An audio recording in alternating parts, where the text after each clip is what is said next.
Oh, hamstring. Up. Sniper, take the other picture. A stinking Browns fan? Are you kidding me?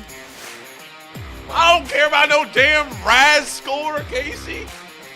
Scam of the day, scam of the day, scam of the day. Welcome back to the Zebra Zillionaires. It was a tough one yesterday.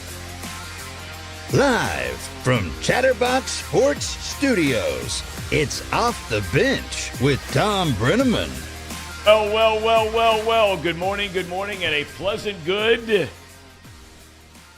Friday morning. Each and every one of you had to take care of that. Welcome, as always, to Off the Bench, presented by United Dairy Farmers. I'm Tom Brenneman. We come your way Monday through Friday, 10 to 12, and that's Eastern Time. Jump on, thousands aboard already. Go to YouTube, our Chatterbox Sports page. If you'd prefer to join us in podcast form, by all means, just search Off the Bench with Tom Brenneman, and you're dialed in. Gentlemen, good morning. Casey, Paul, Jacob, Elliot, how are we looking today, boys? Tom, it's the start of Not everybody at once. It's the start of the it's the start of the second half of the season, and feels like the Reds haven't played in 10 years. So it's looking good. It's an exciting time, and should be a good weekend. Hopefully the rain holds off tomorrow. It does not look good tomorrow. You're right. Does not look good. Casey, you all right? Yeah, You're a little busy this morning. Yeah, I'm just sending one last link out for Charlie. Okay. Yeah. Big show today. You guys okay? We're doing great. Doing great, Tom. Nothing to gamble on last night? Not one thing. Literally not one thing. It's the WNBA All-Star break, too. And I don't think the Summer League played last night, or at least not that I saw. Now, Kentucky basketball played Canada. Team USA. The USA Wildcats played Canada at midnight. I watched that. And? I turned it off before the end, but Kentucky they were fine. Cal. Got him rolling. That's our guy here on the program, Cal. Got him rolling. Cal looks like he's adapted to a few things. They're shooting threes. The offense looks okay. The talent on this Kentucky team this year is crazy. Cal's growing up, baby. Cal! Do you think the Kentucky fans will be easier on him this year? No. Yeah. Good chance of that. Well, gentlemen, start your engines because here we go. The second place Brewers come to town tonight. 3-game series at GABP. Pitching matchups we gave you yesterday. If you weren't with us, Graham Ashcraft against All-Star Corbin Burns, or at least a two-time All-Star, former Cy Young Award winner. It'll be Andrew Abbott and Freddie Peralta tomorrow, and then Ben Lively against Adrian Hauser, a right-hander, on Sunday. 16 straight games. We mentioned yesterday against teams that are at least 7 games over 500, including 6 against the Brewers. In fact, each of the next 5 series are against teams that are either in first place in their division or no more than 2.5 games out of their divisional lead. 10 of the 16 are at home. The Reds have just been okay at home this year. They're 2 games over 500. This weekend, Hall of Fame weekend for the Reds. Danny Graves, Bronson Arroyo, Gabe Paul are going in. We had Danny Graves on the program yesterday. We have Bronson Arroyo joining us in a matter of minutes to talk about his career, his new album he's got out, and his thoughts on the current version of the Cincinnati Reds. The 2024 schedule was released yesterday. Opening day is March the 28th against Paul's Washington Nationals. How wild is it, Tom, that we are getting the schedule on July 13th at 1:06 in the afternoon? You know, it's funny. We used to not get it, and it was only those of us who were with the traveling party. We would never get that until like the second week of September. I just don't understand why they don't do it like the NFL and do it. I know they play everybody, even in the NFL, you know who you're going to play. It's just a matter of when, and they release an announcement about when the announcement's going to be. Why don't they do this after the winter meetings in December? There's just not the draw. Just look at the ratings for the All-Star game, Home Run Derby, MLB draft. The appetite's just not there. Doesn't mean that there aren't a lot of people that care about it, but not enough to make it a big deal. Because like you said, you're playing everybody in your own league. When the season starts, it's not like you're waiting to find out if you're playing the Chiefs on any given year or the Bills on any given year. You know you're playing the Browns twice, Steelers twice. and Ravens twice. Yeah, but you still know your opponents. That's what I'm saying. Like, why are we dropping this at 1 o'clock in the afternoon on a Thursday in July? Well, you have a direct hotline to your guy, Rob Manfred. Yeah. The LA Angels are coming to town in April. Might we see Shohei Ohtani in Cincinnati? I don't know. We might see him with another team. Outside of a home series against Boston, there's really not a lot of draw power of teams coming to Cincinnati. Oakland, Detroit, Baltimore's all right, but there's not much there. Houston's not bad, but that's not till September. That would be Dusty coming back if indeed he is back. Fresh off their come-from-behind win 2 nights ago, FC Cincinnati returns to the home pitch, as they call it. Tomorrow against Nashville, this figures to be a highly competitive game. FCC has the best record in the league, Nashville third best. Being a coach at Northwestern University these days is not a good thing. Early this week, Pat Fitzgerald was fired as head football coach for hazing allegations. And by the way, defensive coordinator David Braun is expected to take over and expected to be named the interim today. Yesterday, the Wildcats fired their baseball coach, Jim Foster, over bullying allegations. What the hell's going on up there at Northwestern? This private, liberal elite bastion of academics and athletics. What's going on up there, Paul? Yeah, great question. Why are you asking me? Those are your guys. My guys? I mean, Northwestern's a great school. I don't know what's going on in the athletics program. And you know what's wild is it is a shame that all this is happening with the football program, given the facilities that they have they debuted that facility yet? That's right on the not lake? yet, is my understanding. Yeah, so they're building all that. They're investing all this into the program. They have their guy and Pat Fitzgerald. It's all the momentum. I mean, I don't know how much on-field momentum they have, but it seems like they have a lot of momentum in the program. And then boom, now this tough. Just getting off the sports beat here for a second. PB's Ghost, Elliot. I don't know if you saw this. I did not. I want to get your thoughts on this. PB's Ghost. Is this true? Do we know if this is true? What? About this guy from Hamilton selling human bones on Facebook? I don't think that's I would assume that's not true. I don't think that's true. I mean, Plug your mic in, Elliot. Oh my God! Here we go. I would assume that's not true. I think PB's putting on a bit here, Tom. okay. All right, I just want to double check because we know We that good? In a very short amount of time Yes. that Elliot is all dialed in on everything that is Hamilton, Ohio. Haven't seen anybody pushing lawnmowers, No, not recently. Not since that day. cutting I the guess, concrete. No, I guess he got to where he was going. I don't know where that was. I assume a field of some sort, but I don't know. There was no field nearby. No, there was not. Not a field in sight. No lawn to mow. A lot of pavement, though. A lot of pavement. Couple of things I want to get to after we have Bronson Arroyo. I got to thinking about some of these other teams. Obviously, we're so focused on the Reds.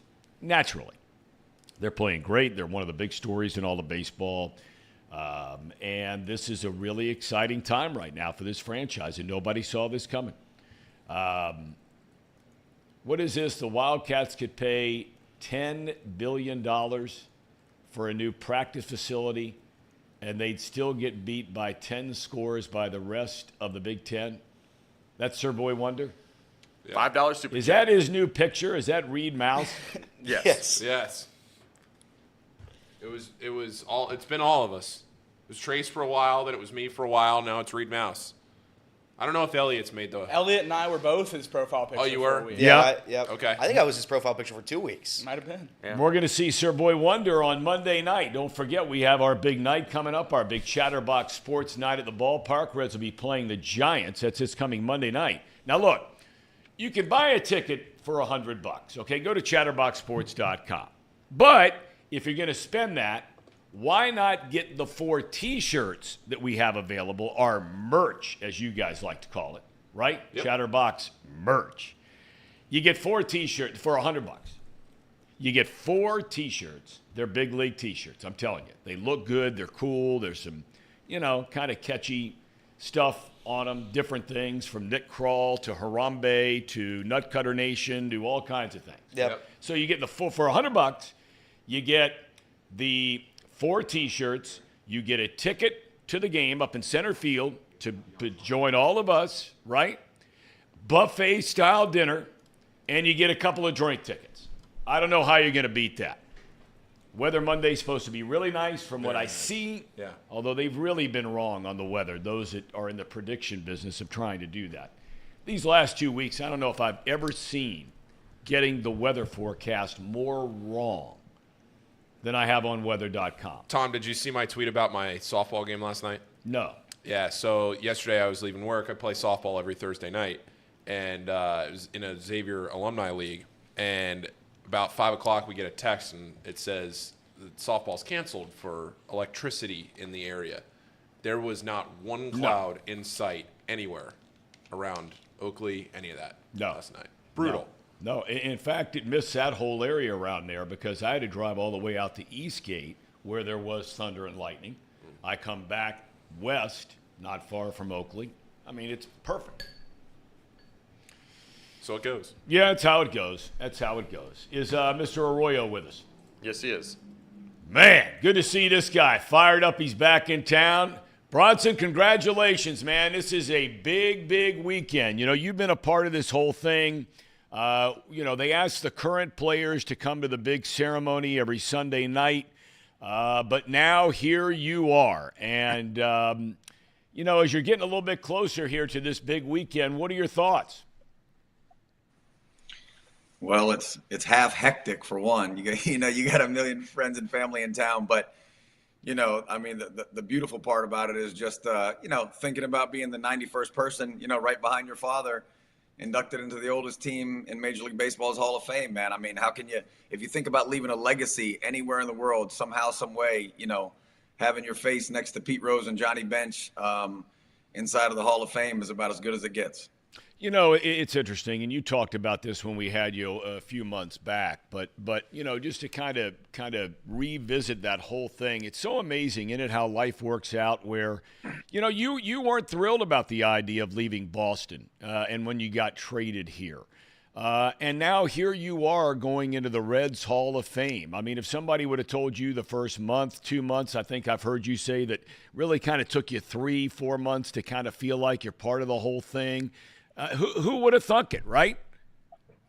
Yeah, it's totally bizarre. I get traded and I'm as agitated as I've ever been in my life. I mean, every mix of emotion you could possibly have. I mean, that day that I got that call from Theo Epstein was probably the hardest pill I've ever had to swallow in my life. And then to come to a city where you fell more in love with this town than I did with Boston and feel like it's your speed, and you wind up, marrying a hometown girl and feeling like you're really entrenched into this community, and I'm playing music around town here, 15, 20 times a year. It just, it feels like home.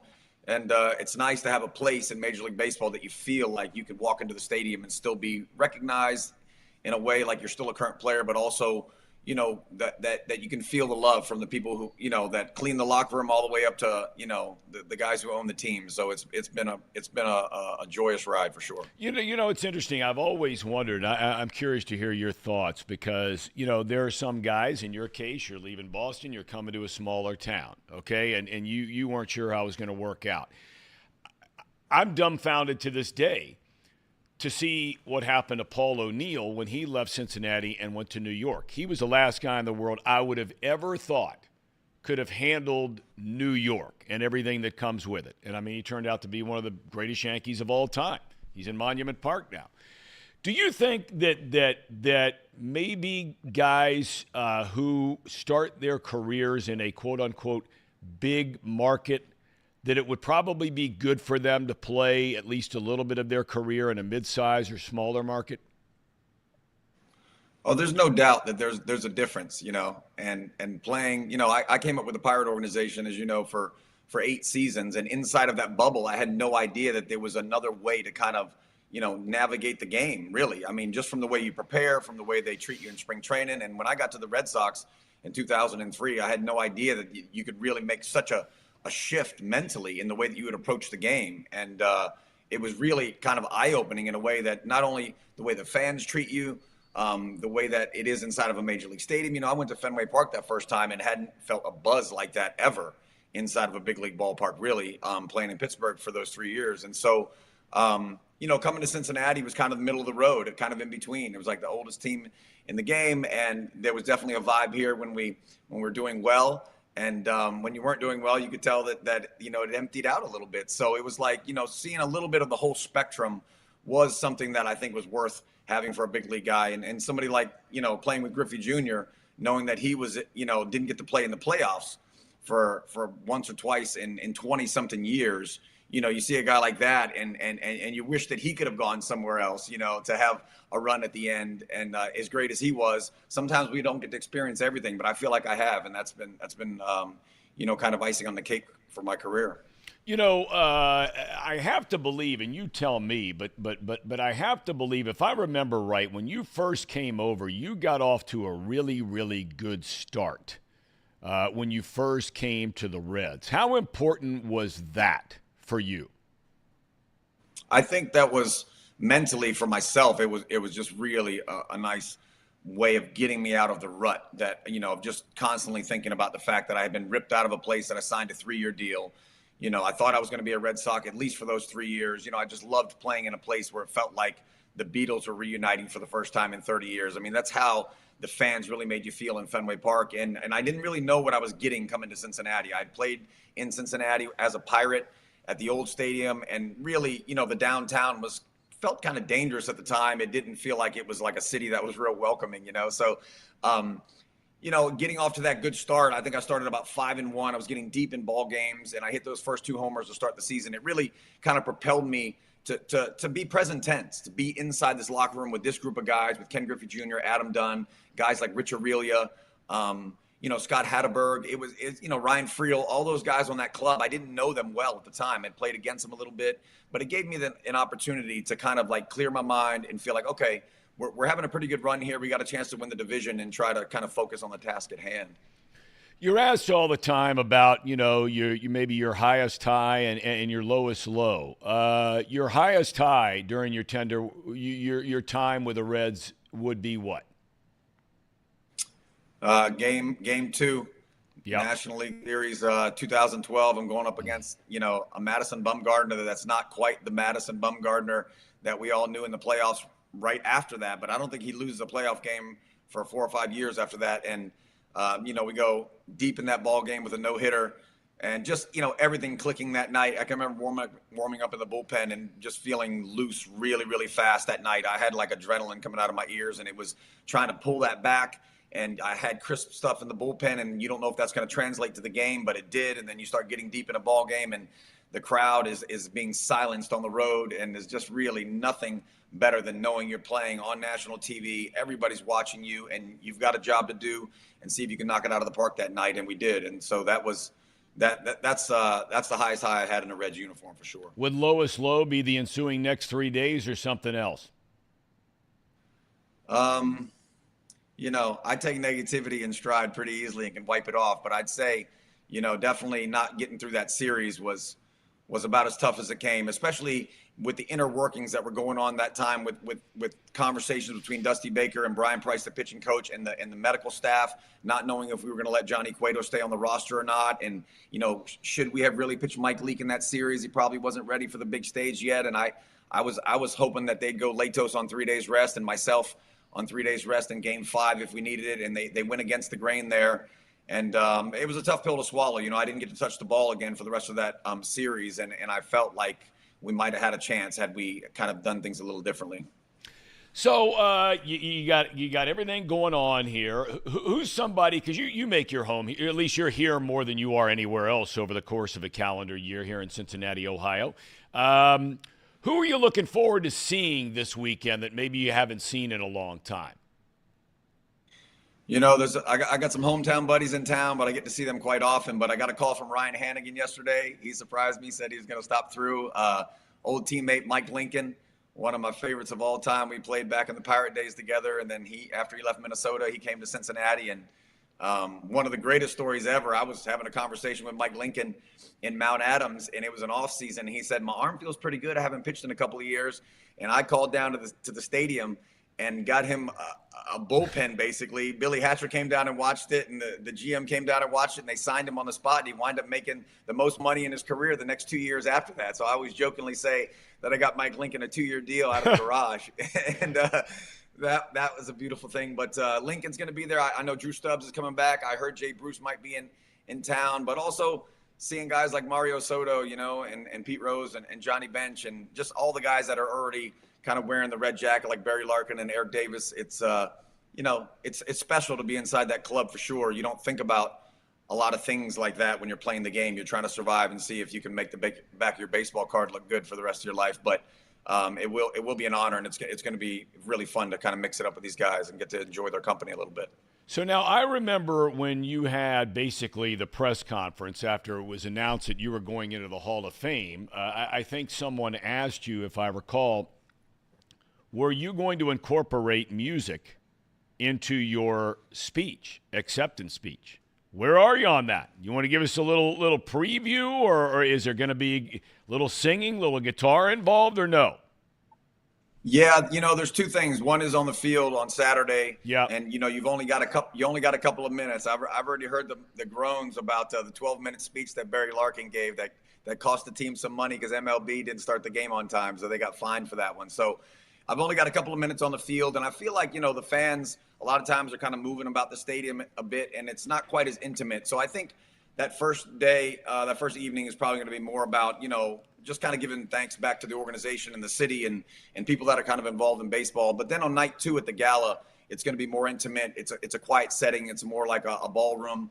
And, that's where I'm going to get to talk about my childhood and my parents and things that are a little bit closer to the heart from back in the old days. And I will have a guitar that night at the gala kind of strapped on me. Most people are used to talking at the podium. I'm just going to have a microphone stand, and I'm going to be playing little songs in between kind of the speech that are from my childhood, being in this weight room with my father at a very young age, and just kind of these memories that put me on this path and this journey to get me to a place where I could be in the Reds Hall of Fame. Well, how's your dad doing, by the way? I know that his health has not been good for quite some time, but he is here, right, along with your mom? Yep, and my parents are in the house. Got some high school buddies that are going to be here. My father's he's a tough cookie, but he's had 2 strokes and 2 heart attacks and 2 kidney transplants, and he's got some cancer now in his bones. And but he's here, and should be hopefully a good weekend for everybody. Oh, I'm sure they're going to love every single second of it. How's the album doing? I think that came out back in February. We had you on the program. How's it going? Where are you playing next? What do you got going on? We've got a bunch of shows around town in September coming up around the whole kind of Cincinnati area within a couple of hours, and most of that stuff is just playing cover songs. The album, we put it out, we kind of did the best we could to push it a little bit. But what you realize in the music industry pretty quickly is that if you want to really kind of sustain original music and really kind of keep the momentum going, you've got to get in a van like you're 19 years old and kind of grind it. And I don't think anybody in my band is willing to do that. So, kind of the sweet spot of playing around Cincinnati for a flat rate and sleep in our own bed every single night, and guys can go home with, $1,000 in their pocket, and we give you a 2-hour good show has been really kind of, a nice surprise coming from, talking to other people in the music industry and how hard it is to really kind of make it that simple. And so we're really playing around town a lot more.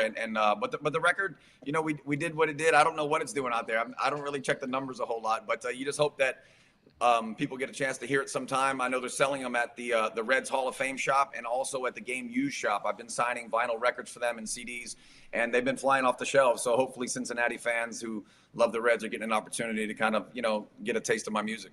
Well, I've really enjoyed listening to it ever since you gave me a chance to get an early listen in on it. Let me ask you about the current Reds a little bit, because I know you pay attention to how they're doing. You still go down to the clubhouse from time to time, see some of the guys, all that kind of thing. There's a good vibe about the team. How do you feel about their chances here over the second half? It's been obviously just a completely unexpected season. I mean, if we run the tape back on your father, giving his prediction on the radio and mine, I think his was worse than mine, but I said they'd probably do 10 games better, so I thought they'd lose 90. And this has been a total shock. I mean, a totally different style of baseball than I've seen in the Reds locker room in a long, long time. I mean, the speed on the bases, the youthfulness of guys, playing almost like we're in AA or in high school in a way. They're just playing with a reckless abandon and just really enjoying themselves. And you don't see that in a big league locker room a whole lot, especially from that young of a team. But I think in the second half here, I think the starting, it's going to be hard to continue to put up 5 or 6 runs every night. I think if the pitching doesn't come back healthy and start helping a little bit on the starting staff a little bit, I think they could get in a dogfight for the division. But honestly, the way they've been playing, you can't count this team out. I mean, they've been kind of shocking the world all year. So it's to start 7-15 and be 10 games over 500 almost at the break and leading the division is mind blowing, really. I'm curious, Bronson, because you've always been a guy that'll just kind of lay it out there. You played on some good teams. You played some really good teams, great teams in Boston. You come here, you played on some good teams, and, just never worked out as far as getting to the LCS or the World Series. But you've played on a lot of contending teams. If you're in the Reds clubhouse as a player right now, okay, and all of these unexpected things have happened. Now all of a sudden everybody's expectations have changed. Maybe the players thought from the very beginning that we can go out and shock some people, but not many other people thought that. But the reality of it is here we are at the All-Star break, and they're sitting in first place in their division. How important do you think it is to players in the current Reds clubhouse or any other clubhouses you've been in where you see, one area of your team specifically right now that is really short, and that would be starting pitching with guys hurt, whatever it might be. How important is it for guys in the clubhouse, for ownership or baseball ops people to go out and swing a deal to bring in a Bronson Arroyo kind of guy, a pitcher, a veteran guy that's been around a little bit? In a perfect world, you definitely want that shot in the arm. I mean, the economics are a whole different ballgame, right? Like, is that really affordable? Is that attainable? You feel like we want to go out and take a shot at a guy like that. It's hard sometimes to find that guy that's reasonably priced, like I was when I came here, that's going to come out and be so consistent. A lot of times you've got like the cream of the crop. You've got the Max Scherzers of the world that obviously come with a price tag that's too much to afford. And then you've got, a whole another sect of guys that might come here and disrupt the way the game is being played in this locker room and maybe don't help as much as you think they will. Maybe they're at the tail end of their career and they don't quite give you those quality starts that you're looking for. But, I think inside this locker room right now, having the ability to come back in games, which they've done for such a long time, gives a little bit more of a breathing room on thinking about the pitching. I still feel like in order to win the whole big dance, they're going to have it. But at this point in the season, I don't think you've had a Reds team that when they're down 5-1 after the 4th inning, you still feel confident that they will win. Mm-hmm. In the years that I was on this ball club, the one thing that I always said we were missing was kind of like those tough at-bats, guys who could grind and not strike out and put the ball in play. You always felt that way when you're playing the Cardinals. But in our locker room, you had a lot of guys like a Jay Bruce, you had a Drew Stubbs, you had a lot of guys who were really hot for a month at a time and then really cold for a month at a time. And what I'm seeing in this lineup is guys who are grinding all day, every day, constantly giving good at-bats, rarely ever just swinging and missing a lot. And that's why you're probably not seeing a lot of home runs, but I feel like it gives them an opportunity to feel like they can win every night, even if they don't go out and get that guy from another ball club to solidify this rotation. All right, last thing I want to ask you about, because you've been down this road, had to come back from injuries over the course of your career, whatever it might be. And I'm not asking you to be the Reds medical director here, but I'm curious, just from a time standpoint, if you have Green and Lodolo that have not pitched competitively, in Lodolo's case, all the way back to, I think it was May or June, something like that. Green now has gone close to a month. They're out in Arizona. They're not throwing competitively. What's realistic to build up enough strength and stamina to return to a major league club where they can run you out there, not expecting you to give them 3 innings as a starter, because, hell, they're getting that from guys right now. But what's a reasonable amount of time that those two guys could come back? How much time would they need to get to a point where they're ready to throw 100 pitches in a game? Month and a half? I think a month is probably the bare minimum, honestly, to get, once you're healthy and you're playing long toss and you feel like, whatever is bothering your body is not bothering you anymore, for me, honestly, it's people ask me how I've stayed healthy most of my career, and I felt like, the fact that I took spring training kind of easy and slow, and I always wanted I wanted the whole season to look like a slow up ramp. And I wanted to start at the bottom, and at the end of the season, I wanted to feel my strongest. And if you get hurt in mid-season and have that total drop-off, you go back down to zero. It's like starting over at spring training.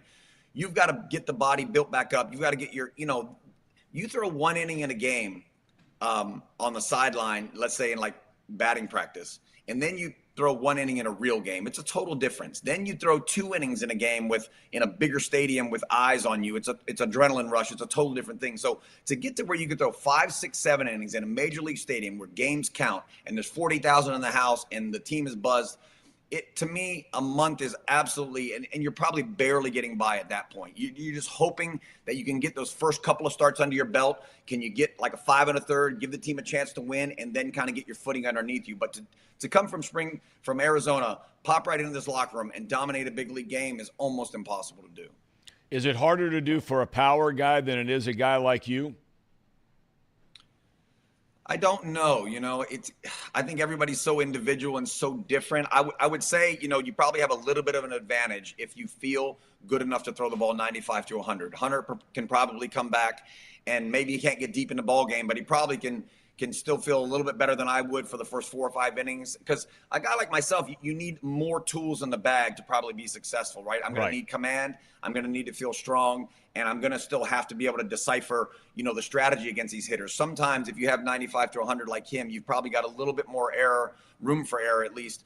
And to go out there and just kind of let it eat. If you're feeling healthy, maybe you can get your footing a little faster than myself.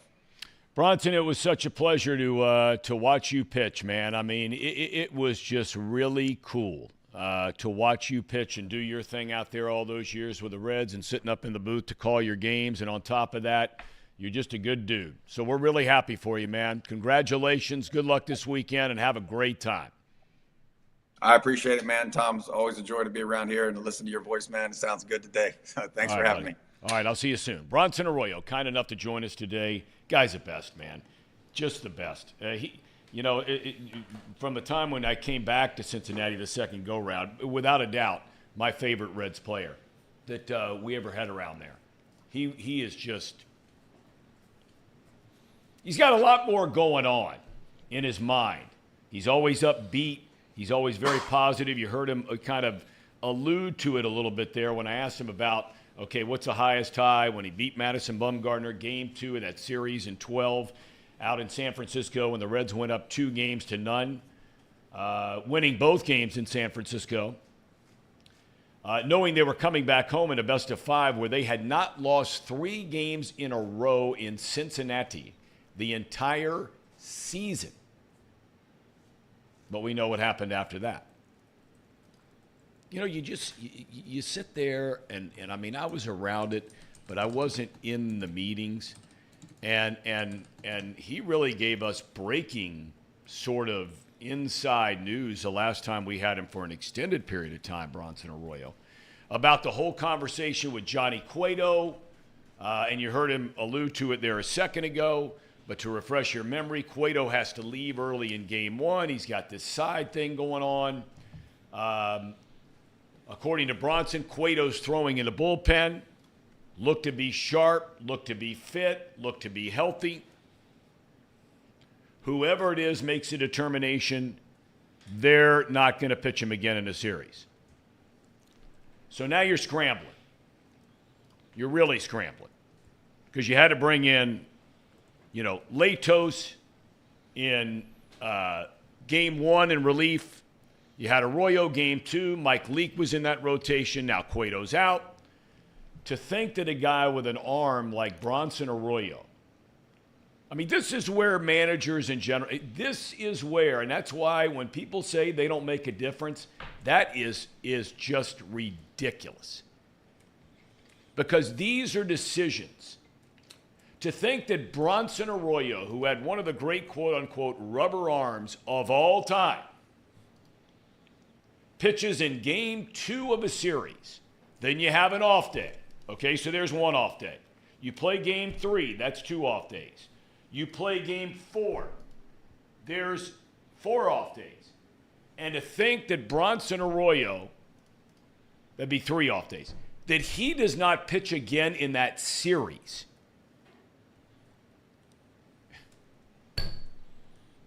is just unfathomable. Unfathomable.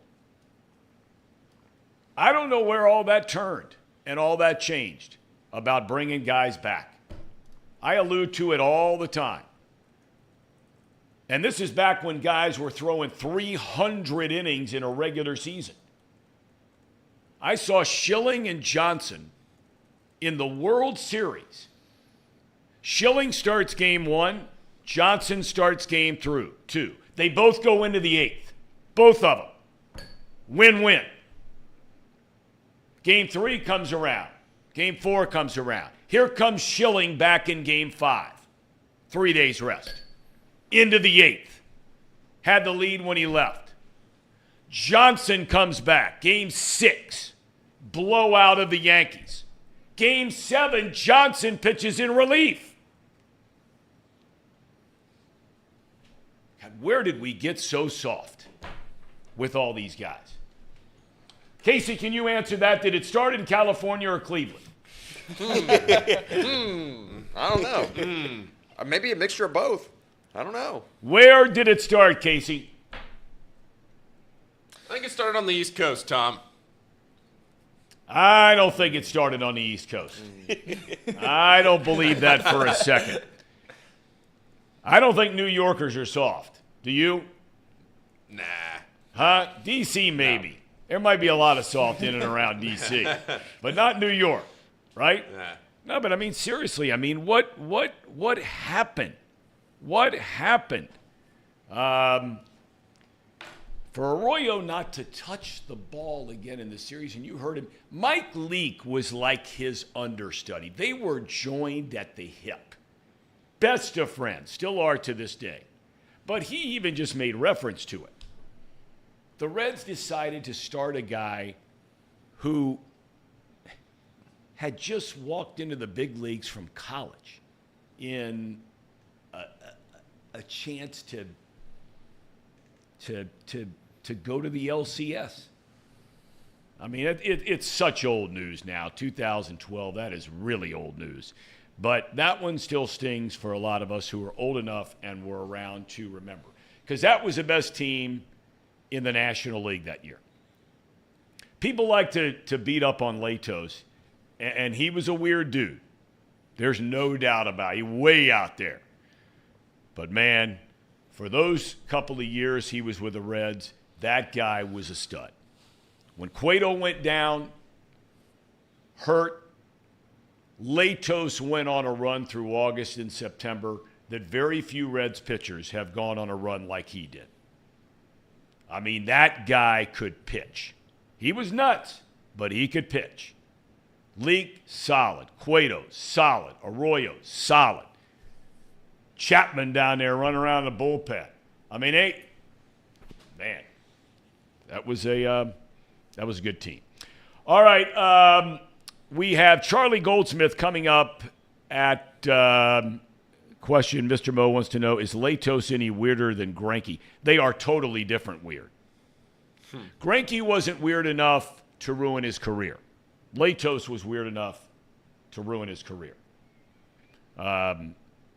Nick says, I take Latos right now. Wasn't he pitching in like some independent league, Matt He was. Latos? He got in a fight. That's not a surprise. Somebody says that Matt Latos is younger than Stetson Bennett. Reed. Was that Reed? That was Reed. Let's see Matt Latos. Where is he now? Where is he? What happened to Matt Latos? 2021 was traded to the Blue Crabs. You know them. Southern Maryland, okay. right? Became a free agent after the 22. Re-signed with the Blue Crabs for the 2022 season. I knew that actually because the Blue Crabs were right by Bowie, and then I remember seeing that.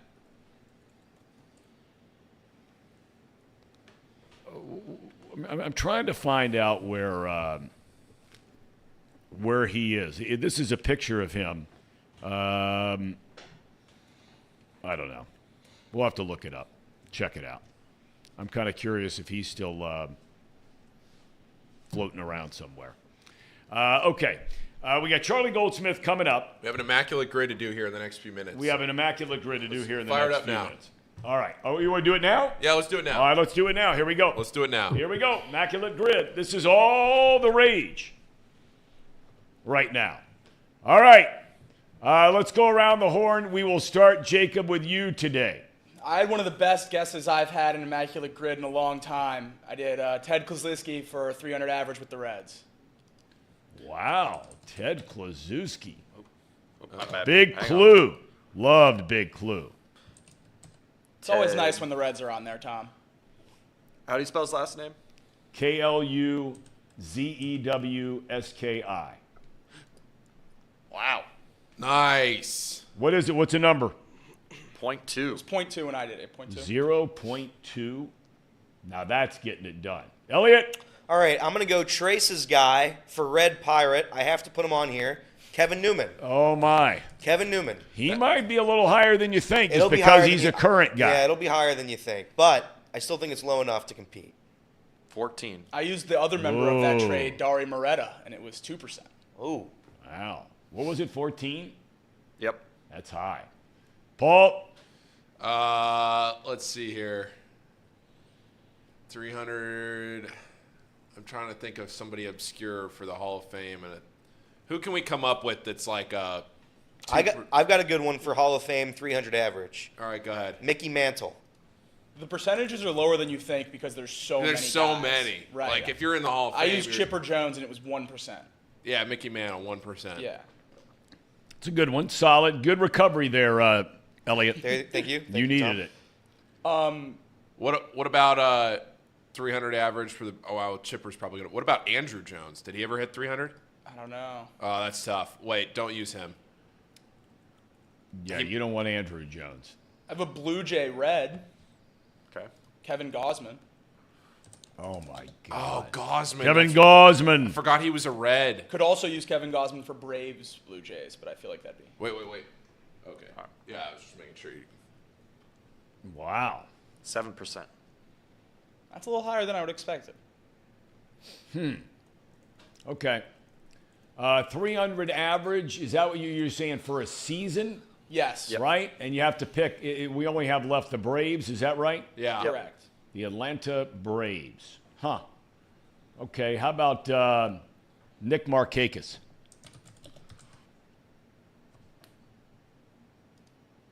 Oh! Who was it? He didn't ever have a 300 average. Never hit 300. You're kidding me.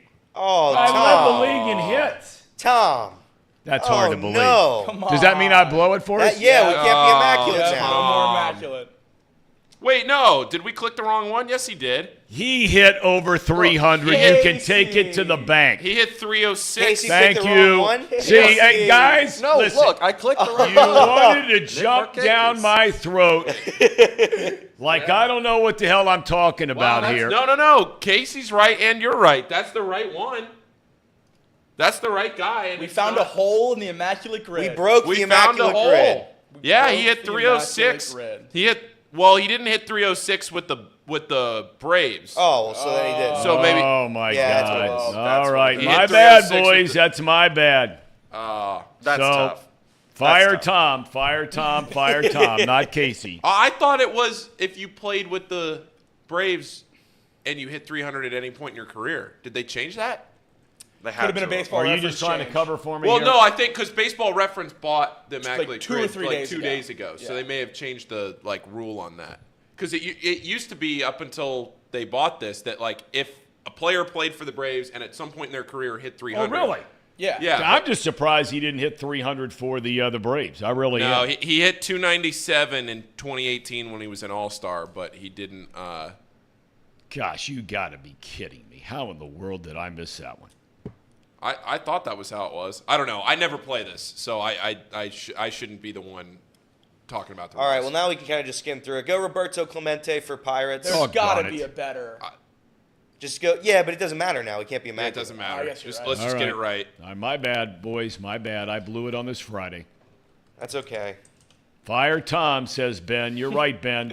RM, fire Tom. Evan, fire Tom. I get it, fellas. Chad, extend Reed, says Chad Waits. Roy Halladay, Blue Jays, Hall of Fame. What was the name again? I'm sorry. Halladay? Is he in the Hall of H.A. Fame already? Yeah, 2019. Brian? No. No. Roy. Roy. Halladay. Okay. We got A brave fire. 300 hitter. Put Freddie Freeman. Oh, that's good. Yeah, that's a lock. Yeah. Yep. 17 is low-key not as... Yeah, it's not bad. I bet Ronald Acuna was used a ton. Atlanta Pirate. I don't Mark know. Melanson. Okay. Mark. Here we go. What was the last name? Melanson. M-E-L. There he is. There it is. That's it? And That's our last guess. We don't get another We one. don't get another guess. Okay. So that's it. We lose. I was going to go Charlie O'Brien there for Toronto and Atlanta, catcher. But doesn't matter. We're out. Doesn't matter. Doesn't Yep. matter. All right. It's all on me, boys. That's all on me. How long does the Immaculate Grid stay a thing?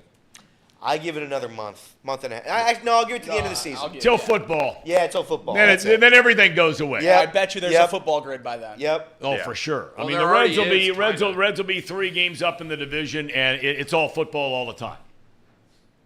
It's kind of... There is a football grid already, I think. Is there? I don't know how good it is, but there is something. Interesting. Drew Garrison was playing it the other day. I think he tweeted something out about it.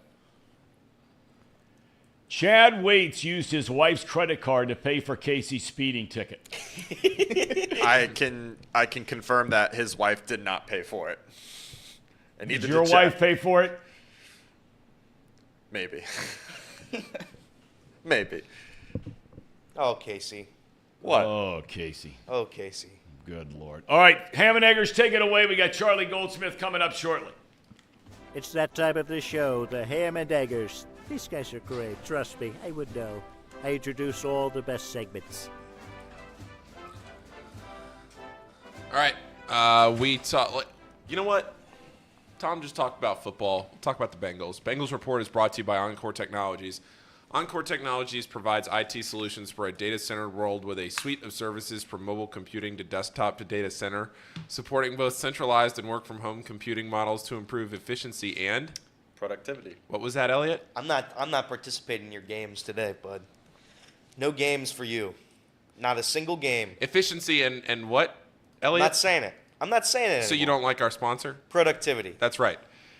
You can visit encore.tech. The path to innovation begins here. Also, Pawnee Water, which, by the way, let's see if we can bring up this tweet. Hold on. I'm going to send this to you because this is fantastic.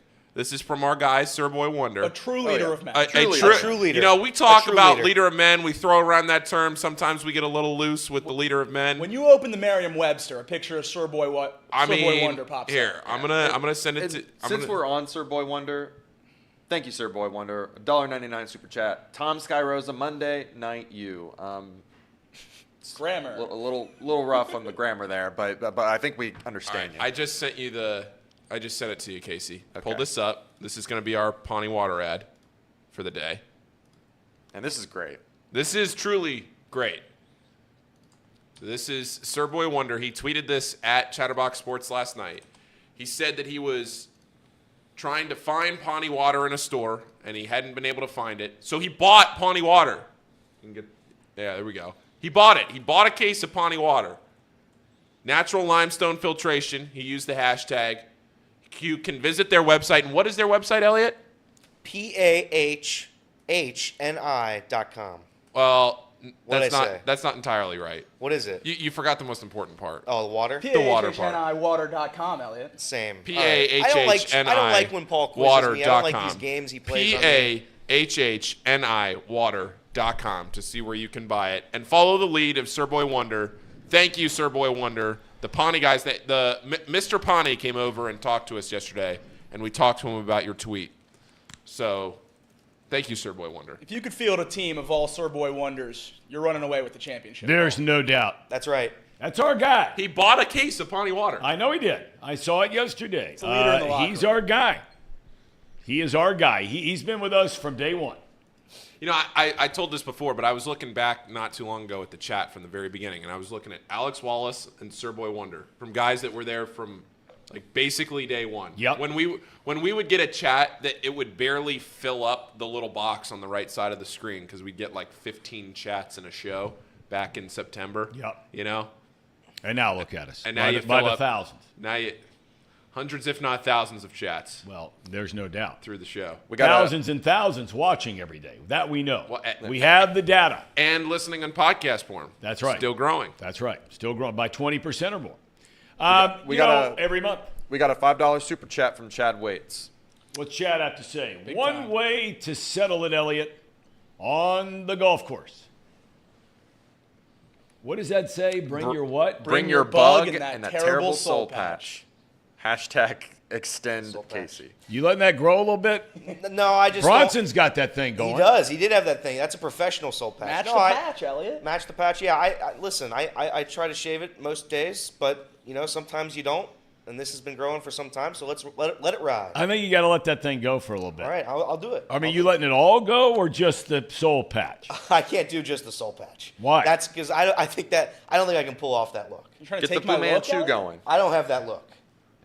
I got to tell you, as much as it disturbs me, I could see that in another rendition of Dreamweaver with the soul patch starting to drift down. Yeah. You know, I can see you it. get to twist that thing up. Use a braid for it. Yeah, we'll think about it. We'll think about it.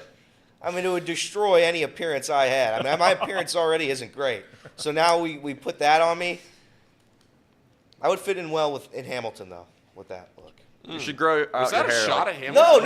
No, what I'm does just that saying. mean? I'm just saying. Whoa, I whoa, would whoa, look- whoa, whoa. I- That was just a total stray. It was. wait. That was like the guy that shot the bullet and then came down and hit somebody. Yeah. No, I didn't mean that. No, Hamilton's is. Listen, I'm the biggest Hamilton fan in this room, unquestioned. Unquestioned, I am.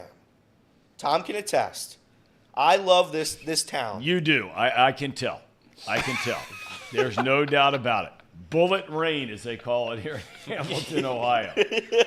That's why Reed's windows were so expensive, Tom. Yeah, you got to get the Kevlar attached to it, hanging out. Kevlar screens.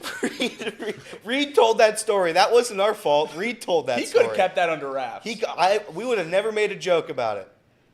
How people were just firing shots in the air and it was raining down on people. That was Reed. Wait, he told? What was the story? Were you not here for that? Was I not Oh, here? you were gone.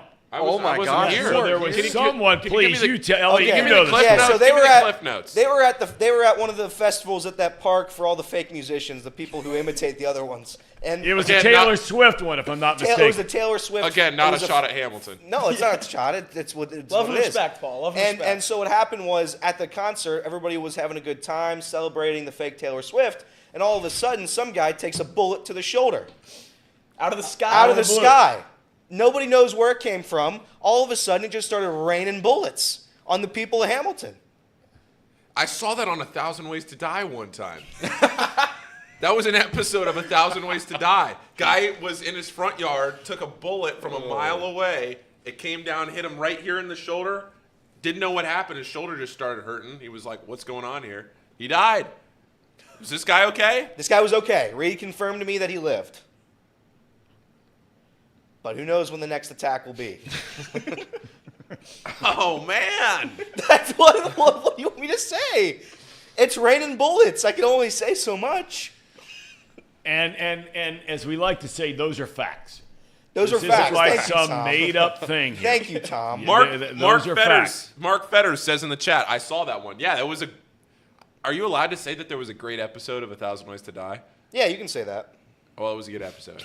I'm not so sure you I can don't know say that you can. Well, you'd always get the guys locked in the meat freezer. Oh, it was a terrible show. That's not good. Oh yeah, But that was one of them. Yeah, it was a 4th of July party. Guy was firing off bullets instead of fireworks, and then all of a sudden it just. Whoop. Came right down in his shoulder, right here by his neck. Died. Well, it must have gotten down close to his heart or something, right? Oh, If I'm it came sure. in, I mean, that's why. Yeah, but that's why I'm asking. That's got to be hard to survive. And good on this guy from Hamilton. Did he take it right? I don't know. I don't know where the exit wound was, but No details. But yeah, he survived. They have true leaders of men here in Hamilton. A bullet's not going to stop them. So this is where we are. I think the guy kept on drinking and enjoyed Taylor Swift. That's right. You put a Band-Aid on that baby, and you listen. Little dirt, not a Band-Aid. She Little does- dirt. Little dirt. She does have the song "Midnight Rain." Midnight Rain.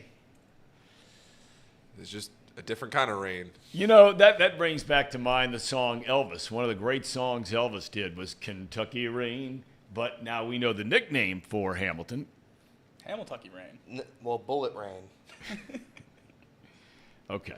We got Charlie Goldsmith coming up in about 5 minutes. We're going to circle back on the other side with Charlie because I got to thinking with the second half of the baseball season getting started, there are really 4 or 5 teams out there that, and I don't put the Reds in this category, that have a really tough decision about what they're going to do in terms of being buyers or sellers. Okay, and I want you to think about these because we're going to circle back to them. What would you do if you ran the Mets? What would you do if you ran the Padres? 2 biggest disappointments, without a doubt, in Major League Baseball. I was going to say the Cardinals, but now all of a sudden, John Mozeliak, their president of baseball operations, has said they are definitely in sell mode. Now, he said we're not going to give away players. Those were his words. He said, but we are definitely in that mode. The Milwaukee Brewers are another team. Now, they're very different from the Reds in that, they're going to get Brandon Woodruff back, and that's a lot sooner than all this nonsense. And you just heard Bronson Arroyo say it a second ago. Anybody that believes for a second that Nick Lodolo and Hunter Green are back with a major league club, as I've been saying all along, anybody that believes they are going to be back, and you just heard Arroyo, he's done this. Not speculation from some baseball operations guy. He said those 2 guys at the bare bone minimum are a month. And he said that's probably a stretch. He said month and a half is more than likely. Maybe I should throw the Reds into that mix because if that's true, are you going to try to contend with Luke Weaver, Ben Lively, Graham Ashcraft, Brandon Williamson, and Andrew Abbott as your 5 guys in the starting rotation? If those are your 5 for the next month and a half, you are DUN done. I'd have to agree. You're done. I'd say you're in trouble. You're in big trouble. All right, let's get to Charlie Goldsmith. He covers everything that is Cincinnati sports. Kind enough to join us here today. Frequently covers the Bengals, frequently covers the Reds. Charlie, good Friday morning to you, young man. Did you get a little bit of a break here during the All-Star break, little time off before you're going to ramp it back up for the Reds and the Bengals? I did, and now I'm at the point where I'm excited to get back to the ballpark today. So, did you do anything fun, or did you just lay low around the house, or what'd you do? No, I went out. I hung out with some friends, enjoyed some time off. Okay. Typical stuff. All right, good. All right. Pick up on the conversation where we are here, Charlie. Last time we had you on, you let us know that both Hunter Green and Nick Lodolo were out in Arizona. Any update on those 2 guys on where they are from a progression standpoint? Yeah, so that's the first thing I'm hoping to get more info on when I get back to the ballpark today. But the last time I checked, it is pretty standard. Like, these aren't elbow, shoulder, arm-related things. It's a hip and it's a leg. These are pretty standard build-up, ramp-up progressions, just like you would go through coming off a reset, heading into a season, kind of a spring training type environment for Green and Lodolo. And, everything we've heard so far seems to be going pretty normal. I don't know if, Charlie, you were able to catch any of our interview with Bronson Arroyo. I just made reference to it a second ago. That's precisely what he said. He said in his career you'd start in spring training, and he wanted the season to look like a continuous ramp up to your body, your innings, your arm, your mindset, everything. He said then when anything happens to your body, whether it's, as you pointed out, leg, hip, not just arm, but that you all of a sudden now shut everything down and have to start it up all over again. He just said there's no way that they're able to go 5, 6, 7 innings in a game for at least anywhere from a month to a month and a half, month being minimum, month and a half being more than likely. If that is true, don't the Reds have to make a deal here, Charlie? This isn't quite breaking news, but the Reds are buyers at the deadline, and they're looking at adding starting pitching. I think in an ideal world, look at what the Reds have done when they've been in similar positions. In 2021, they knew they needed bullpen help. They went out and got it. In 2020, they knew they needed depth. They went out and got it. In 2012, they went out and got Jonathan Bronson. Like, the starting pitching is a glaring area where the Reds probably should improve in 2023. The question is, what does the market look like? There aren't a bunch of guys with team control for multiple years who fit the style the Reds look for. So they'll probably be looking at a more limited menu of, guys on one-year contracts, veterans who would be rentals. And, the question is, how much are you willing to give up for a rental? I do think we can all agree that they probably should get something done, though. Well, give us a couple of names. I mean, we read about Giolito. I know that Lance Lynn's name has been talked about. I think on this show we've talked more about, Shane Bieber would be somebody for me. It might cost you a little bit more, but you're getting a lot better. I shouldn't say that. He's kind of been a little bit of this slow start, gotten better as the year has gone on. But I mean, if you had to zero in on 2 or 3 names, anybody stand out? I'll give you a few. James Paxton with the Red Sox, Giolito with the White Sox, Lorenzen with the Tigers, Lance Lynn with the White Sox, Carlos Carrasco with the Mets. Those are all guys who are on one-year deals. I'll throw in one more. If you want to go a little even more aggressive, are the Padres willing to trade Blake Snell? Like, that could be a top-of-the-rotation October rental, which would be very interesting if the Reds conclude by the end of this month that they think they can win a playoff series. So those are the names I'm looking at. And again, though, like, the Red Sox are doing better. And, the Padres, do they want to stay in it?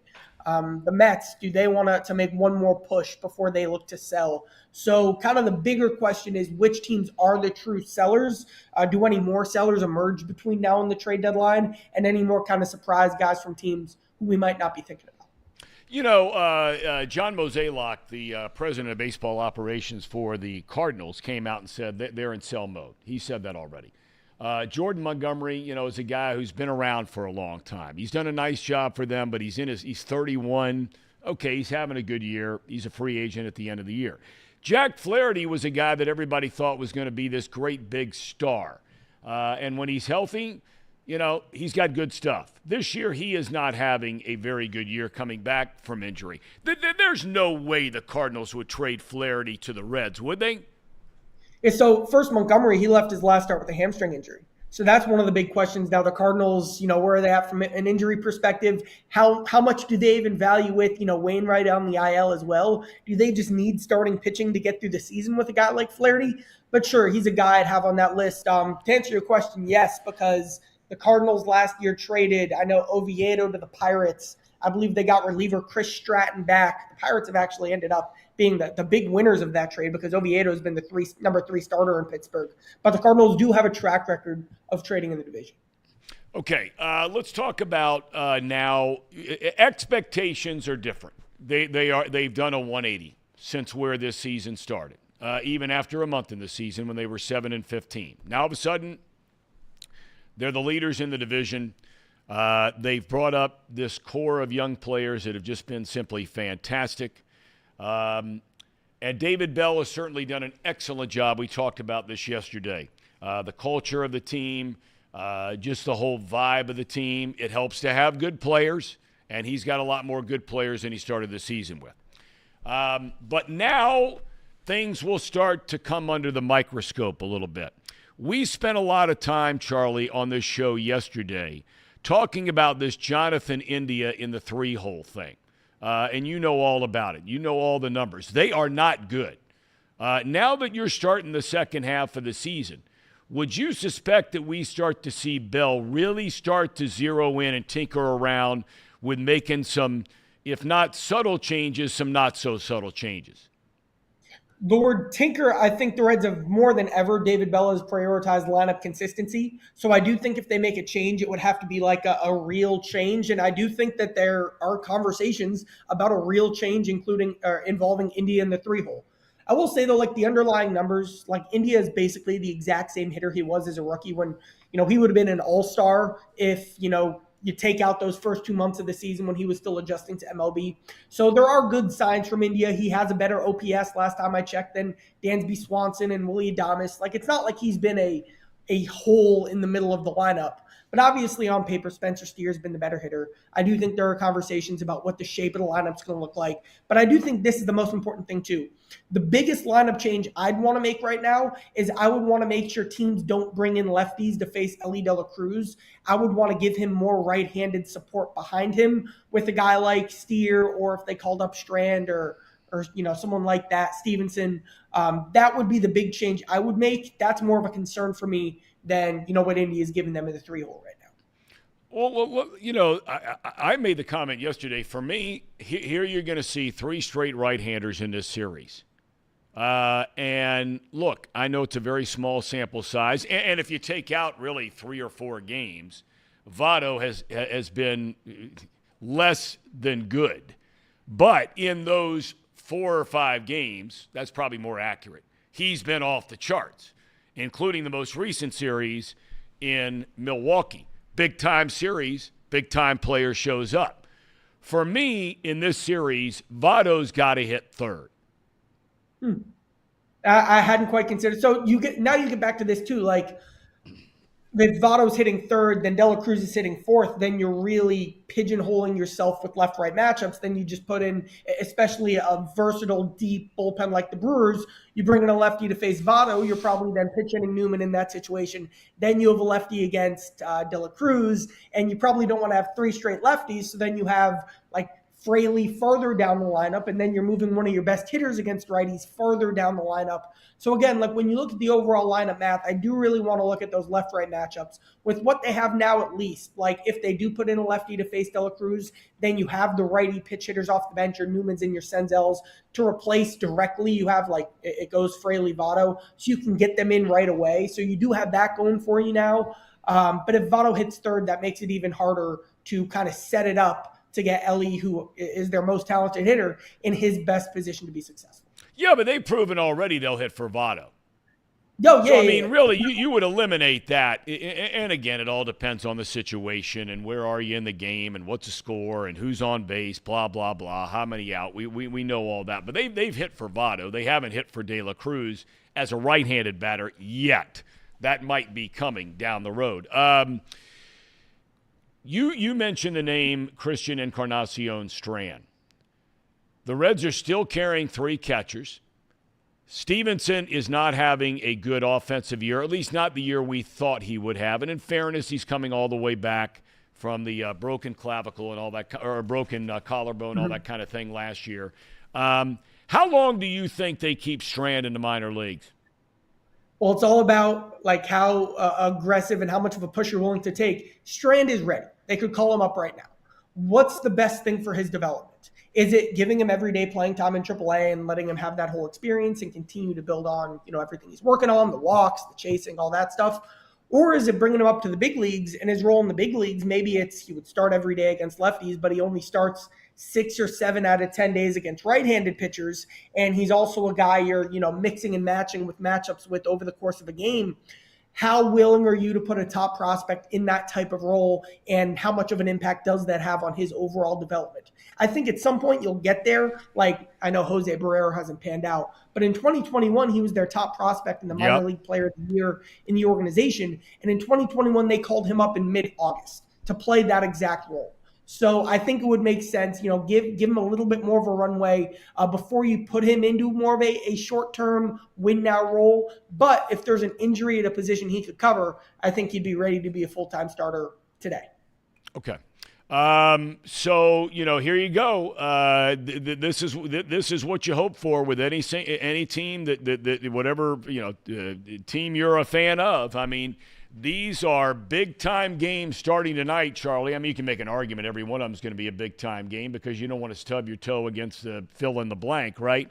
But now they are going to play over the next 16 games, 5 series, 2 against the Brewers, where every team is at least 7 or more games over 500. Each of the 5 series you're playing against a team that's either in first place or no more than 2.5 games out of first place. You know, you look at that, you got 10 of the 16 at home where they're 2 over. What would be a realistic kind of, you're okay? I mean, is 8-8 you're okay after all that? You feel like, okay, we've kind of weathered the storm? I think you want to stay in first. That's probably how I'd shape it. Particularly, I think, even more than a record, I think you want to come out of this 6 games against the Brewers between now and, you know, that late July series. I think you want to come out of those with the winning record, especially. Like, look at the polar opposite kind of paths you could go on just during this stretch. If you really start to run away and you answer some of the questions that, you know, around the league you hear about the Reds, you know, they're not going to get a pitching upgrade between now and July 28th. Typically, the starting pitcher market doesn't heat up until right before the deadline. So if you come out of this really successfully, you're a team, I think, that can win a playoff series. And that shapes how aggressive you're willing to be at the deadline because you're going to have to outbid the Astros, the Dodgers, the Orioles for starting pitching. If you get validating signs here, that's another push to be more aggressive. If you do struggle here, you know, maybe you are a little less conservative. Maybe, you know, you encourage the Brewers to be more aggressive. You encourage the Cubs to stay in the race. This is a big stretch for them. So the Reds right now have a chance to either start to run away with it or to leave the door open. And depending on which path they go, that'll impact their trade deadline strategy and probably the trade deadline strategy for some other teams around the division. You know, Charlie, I got to thinking, it seems like this is one of those, and I'm curious if you were to put your Nick Krall hat on for a second, or Bob Castellini hat on for a second here. Your fan base had soured on you, really soured on you going into the season for multiple reasons. And you hear people say the Reds are not trying to win. At least that's what we've heard in the last couple of years. Okay, they're not trying to win. But can you have it, you know, do you think there's a lot of pressure on Bob Castellini or Nick Krall? Because they both might be big believers in stay the course. We love the future. We believe all of these guys are going to be impact players for us in some form or fashion.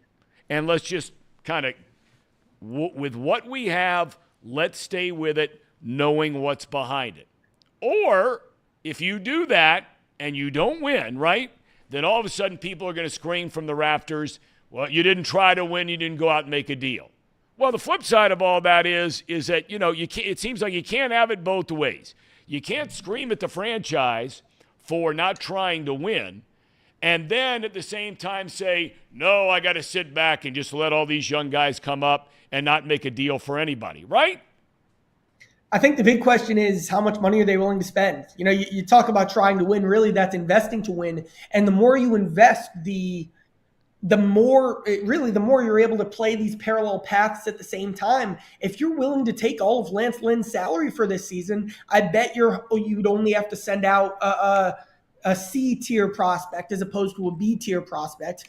It's always easier to win when you spend money. And the Reds haven't been aggressive spenders since heading into the 2020 season now. The question is, and ownership just hasn't spoken about it publicly, their willingness to change course and how aggressively they're investing in this year's team, in the long-term overall roster. We all know they don't have a guaranteed contract other than Hunter Green. So the obvious question is, how much flexibility do they have? Nick Krall said they've had some, but is some enough to really allow you to invest in the types of players that move the needle? Because, they might be the division favorites right now, but at some point they want to compete with the Dodgers and the Braves and the Mets and the Padres. And at some point they're going to have to spend to get over that hurdle because that's what those teams are doing. So the question is, are they able to spend now? Or are they willing to spend later? We don't have that answer, but that will shape, the next 10 years of Reds baseball. Well, I can promise you one thing. They are printing money compared to what they thought they were going to make this year. I mean, because the crowds have been through the roof. And we all know how all that stuff works. You know, if the Reds win, people are going to show up. It'll be packed down there all weekend. I would imagine even during the week, you're going to see sizable crowds with the Giants coming in, Diamondbacks again next weekend, first-place team, tied for first-place team. So, you know, I think when the season began, the Reds, you know, if they were projecting crowds, they'd say on a Friday night with good fireworks and a giveaway, maybe 25,000. Now all of a sudden it's 41, 42,000. So, you know, it's going to be really interesting to see what happens. There's no doubt about it. So you'll be down there tonight, right? Yep. Okay. All right, Charlie, we always thank you for your time, generosity with your time, and we'll catch up sometime soon. Thanks, Tom. All right, Charlie Goldsmith from Cincinnati.com. He's all over it. Yes, he is. I meant to ask him before he got out of here that what's he going to do? I assume he goes to the Bengals full time once they start training camp, right? No, I mean he does both. He kind of, you know, and it will be interesting, I guess, to see what he does when because they've always had two. Yeah, because they've always had two. But the other thing now with the Reds being what they are, I don't know what he'll do. I say no pretty quick, but I shouldn't say that speaking for him when the Reds and the Bengals are going to be hopefully as good as they are. Hopefully. We'll see. David Brown had some great thoughts in the chat yesterday, and here's another one. This is really good stuff, and he's spot on. Nick Kroll traded away fan favorites. Everybody raising Cain. Suarez. Jesse Winker. Among many, many others. Letting Tucker Barnhart walk out the door. Letting Kyle Farmer, right, get out of town. But as David points out, Kroll was right to do so. There should not be one fan upset with the Reds for not making a move. This rebuild is for a decade plus of competing, not just 1 year. David, you had me with the first part. You lost me with the last part. I just can't say it enough times, and I've said it now for a third straight day. This is not the Big Red Machine. And I only bring that up because of what my dad, when he was on the other day. When you looked at a lineup that the Big Red Machine had where you could make a case for just about every player in that starting eight, the great eight, being a Hall of Famer. They won back-to-back World Series in 75 and 76. They did not make the playoffs in 77 or 78. If Betfred Sports would have had baseball gambling in 78, maybe they did, because they've been around a long time. Your odds of the Reds not making the playoffs in 1977, after they swept the league championship series over the Phillies, swept the World Series over the Yankees. There is no promise of contending for a decade. There is no promise for tomorrow. Now, could you shrink that down to there's no promise by making a trade for a Lance Lynn or Giolito or Blake Snell, whoever? No, there's no guarantee that they're going to work out either. Granted. But look at how fast things have changed just in the last year for the St. Louis Cardinals.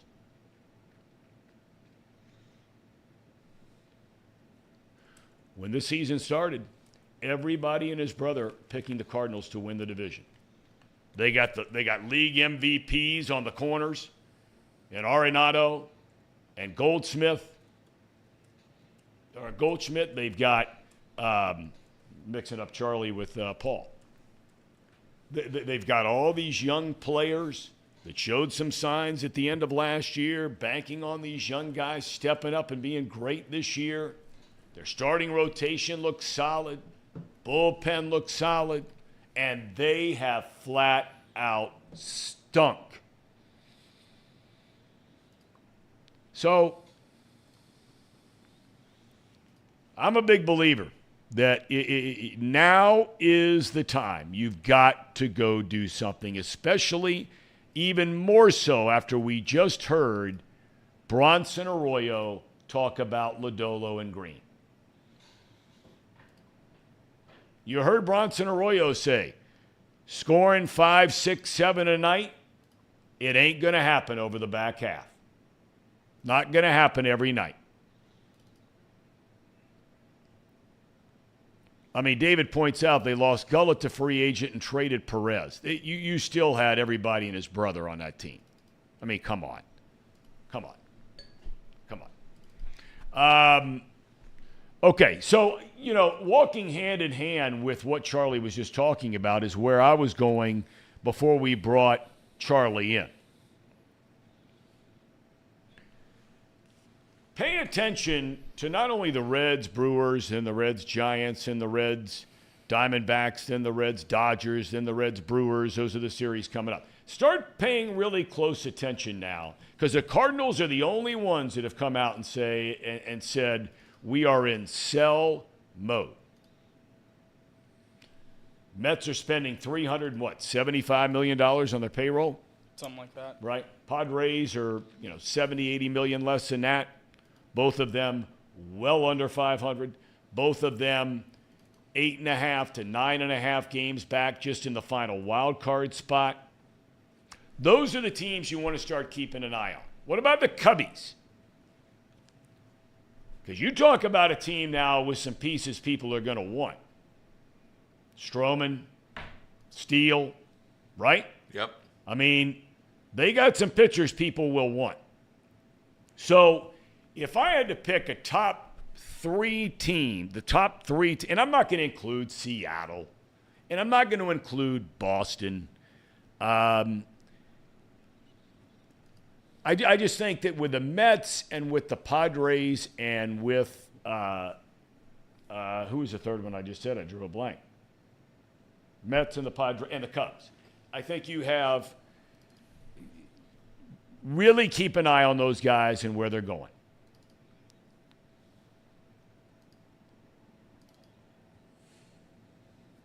If you're the Padres, how long do you wait? Some say that because they have Juan Soto under contract. Now, remember, they tried to get him to a long-term deal, right? He passed, both with Washington and San Diego. They've got him under control, for lack of a better term, through next year. So this is, you hear about that window all the time. Many feel like this is the Padres' window this year and next year, and that's why they're not going to start selling guys off. How long are you buying into that? Or would that keep you from selling off if it looks like you're not going to make it? They're selling 41,000 tickets every home game, selling out every night. But you're 8.5 out of the wild card. Not insurmountable, but that's a big spread.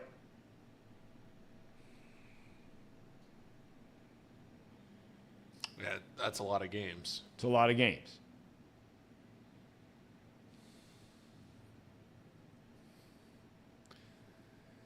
Yeah, I don't know. I don't know if that's a situation where at that point in the season you just pack it up and hope for next year at that point. What about the Mets?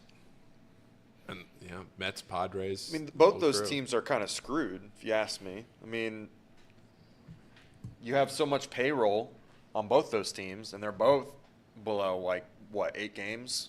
Both of them? For some reason, I wouldn't be shocked if the Mets buy. Steve Cohen has such deep pockets. Yes, he does. And he wants this thing to work so bad. I wouldn't be, that's one team I look at that might be interested in a Shohei rental. Really blowing it up for a Shohei rental. I don't know. They have the pockets to do it. They could probably talk themselves into having a legitimate chance at an extension. He gives a jolt to an already expensive team. I mean, you talked about it with the Padres. How big is your window, really, when your payroll's $350 million? I don't know. I think the Mets might buy and try to talk themselves back into being a contender. They might. And you're right about Cohen. I mean, I was shocked by his comments when he made himself available. It's really kind of cool, really, if you think about it. Market like New York, everybody's always wanting to get the inside scoop. And I just read a story where, whatever it was, about a week and a half ago, 2 weeks ago, when the team's reeling. And Cohen just sends out something through the Mets PR. Hey, I'm going to be down in the press conference room in about 2 hours from now. Anybody has anything to talk about, we'll talk about it.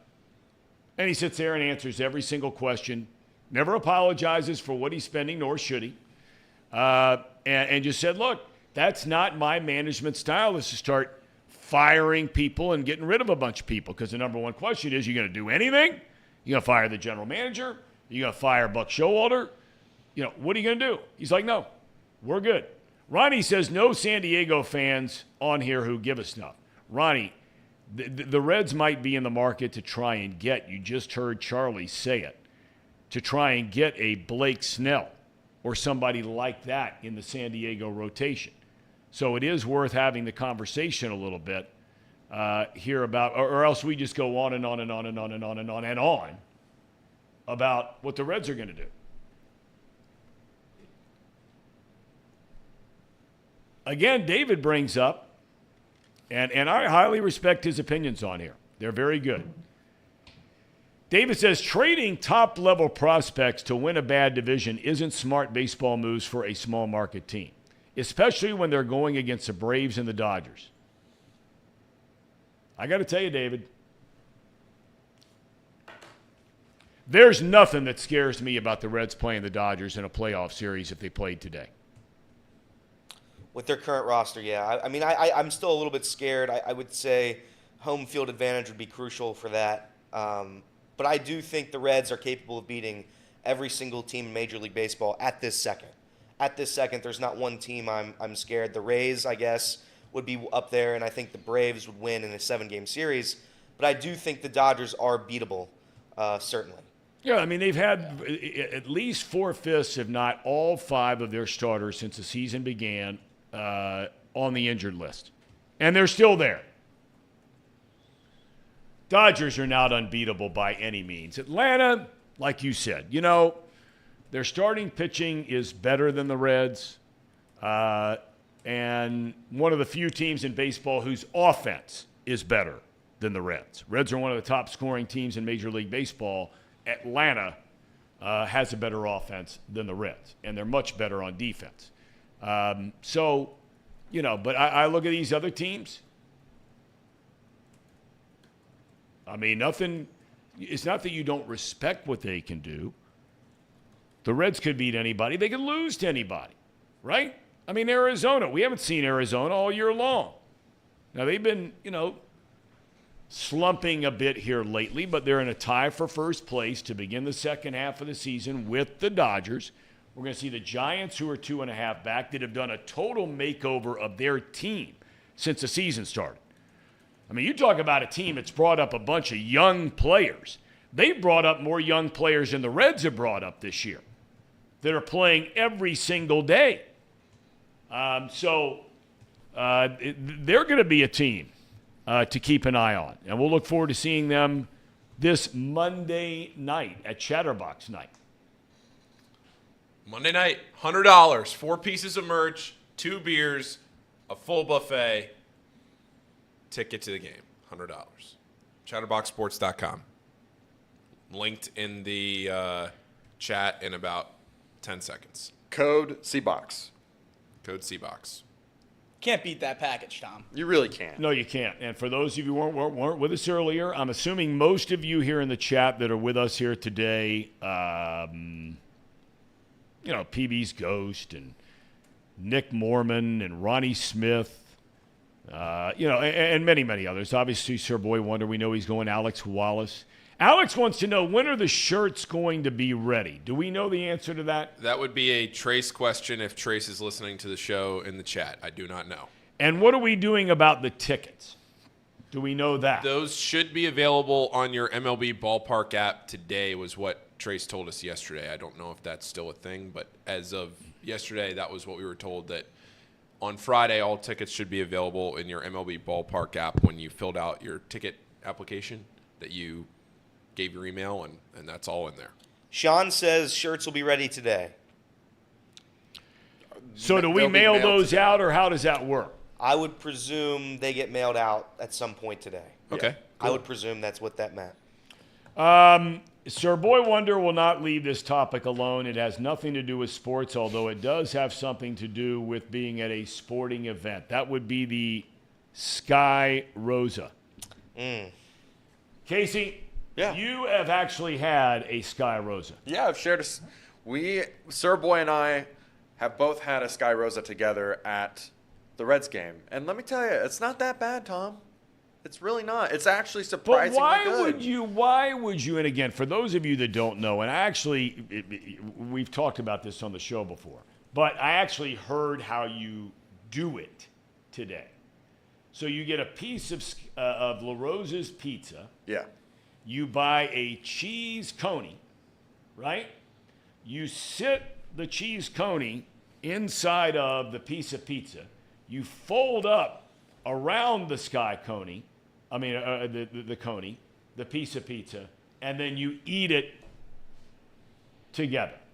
Now, why would you mix the two together? What is the advantage of mixing those two together when they're so good by themselves? For the exact reason you just said, because together they're even better. They taste good together, Tom. And surprisingly enough, if you get like a really sloppy coney, and you get a pizza and you wrap it around, it actually catches a lot of the slop, a lot of the chili. So you just, it's good. It's like a napkin. Tom, doesn't It's sound like good. a napkin. Tom, Yeah, doesn't that sound delicious? That slop, that syrupy slop. I ain't gonna sugarcoat it. It's full of. It's a food napkin, baby. Buckle in. It's probably the worst thing you could have at the ballpark, right? In terms of health. That's why I'm saying slop. No, I'm not worried about that part of it. but- you're going to a ball game. You can have a night to let her rip. But it's good, Tom. I'm telling you, it's good. It's something you should try. Casey, Do you like have ever hot sauce tried, on your conies? I want to see the try. Do you like hot sauce, mustard, and onion on your Ask conies? him. Full thing, the full package? Say that again. Do you like mustard, onion, and hot sauce, like the full package, on your conies? I don't like the hot sauce, but I like the mustard and the onions. It's good. Yeah. I'm telling you, you got to try it. Yeah. Casey, I know you're a Gold Star guy. Have you ever had a Gold Rosa? I wish. But there's no Skyline anymore in any of the stadiums. So Gold Star, you mean? You mean Gold Star? Yes. Skyline's in all the There's no Gold Star. Unfortunately, they were too inferior to be served in ballparks. Have you guys had Sky Rosa? I have. I have not. I'm a very picky eater. I like both separately. I like. I'm them to with be you. I'm separated. with you, Elliot. And how was it? I think it's good. I like, Skyline, and the chili gets all over the pizza and covers up the La Rosa sauce that I'm not a huge fan of. So, tastes great. I love it. And Paul, I can't remember. Have you said you've tried it? I have not. I'm very open to doing it. It's a little expensive. So It is expensive. It might help that I had like 2 or 3 $5 beers right before the game, but Oh, the beer garden ones. I haven't been able to get over there this season. I mean, ever since you've told me that, it's a Yeah. staple. Every time I go, I'm like, Isn't we it great? We gotta go. Get our $5 what is beers. this? Over in the beer garden, up until first pitch, the $5 beers you can get. It's over on the first base side, right next to the gate. On the first gotcha. base side, up until first pitch, they do $5 draft beers. The ones that usually cost, I think, $10 or $11. Very cool. Swaggy Plague says Sky Rosa, then wash it down with a Hudie. And you're instantly a Cincinnati guy. Pretty much, right? I gotta try that. It's a That's all good it combo. takes. Perhaps we'll try that on Monday night. I mean, with all the grief that I'm taking here about not having tried it, Elliot, you and I and Paul, we're all going to have to try it Monday night. We'll see. And Tom, if you don't like it, I'll personally buy you some lovely UDF ice cream at the stadium. Tom, I know obviously you were a professional in the business, but when you go to a ball game, right? Yeah. What is your? I don't go to ball games, but if I theoretically did go to a ball game, okay, let's say before your illustrious career. So let's go way back. Would you be leaving games because when you go to a Reds game, you see like a lot of fans leave in like the 6th, 7th, even if it's a close. Are you that kind of baseball fan, or would you stay the whole way through no matter what? Oh no, I'd be long gone. Long gone. Yeah, I've got. Now, I wouldn't be gone. You use the example there. I wouldn't leave in a 1-run game. That's what I'm saying. 2-run. No. Yeah. I'm not going to do that. But if the game gets to be 3, 4, 5 runs spread in the 7th. Yeah. My friends and I have a rule, and if it's in slam range, we stay. Okay, that's fair. If it's in the slam range, we stay to the bottom of the 9th. However, if it's the 5-run, 6-run, we might head out early around the 8th, 7th inning. We'll see. But that's why I just wanted to know how long we can maybe count on you on Monday night. If it's a close game, will you stay till the end? Putting you on the spot. Here we go. You know what? You're not putting me on the spot. Look. I have a lot of mixed emotions about this game Monday night. I have not been in that ballpark since 2019. That was the last year before COVID hits, and then we're announcing games in the studio, and everything goes down in 2020. I just told myself, you know what, I have no interest in ever going back to that ballpark again. And those are reasons all my very own.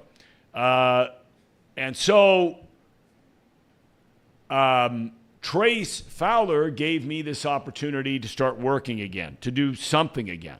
And I'm forever grateful and indebted to Trace and Chatterbox. This is a big night for Chatterbox. So I'm saying to myself, I'm grateful for Chatterbox. If they want me to come down there and Trace wants me to come down there, I'm going.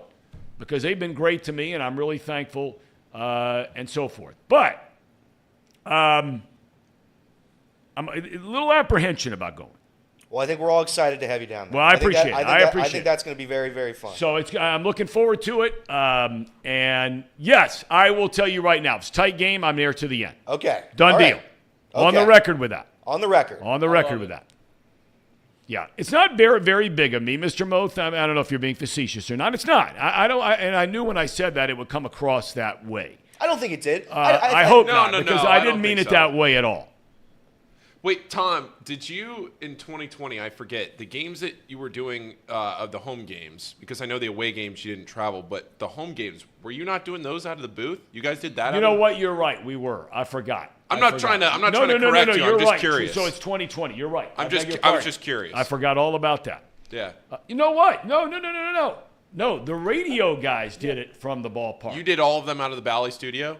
I was just curious how that worked, because I know every team was doing it so differently. No, we were doing the home games. They were doing the road games from the ballpark, the radio. Yes. We were doing the road games from the studio. So that's where I'm getting things confused. You know, the Rays are still doing their radio remotely. I have a friend of mine who's he's the Tampa Bay Rays radio crew intern. So I guess he's one of the broadcast engineers or whatever. And he'll send like Snapchats or Instagram, whatever.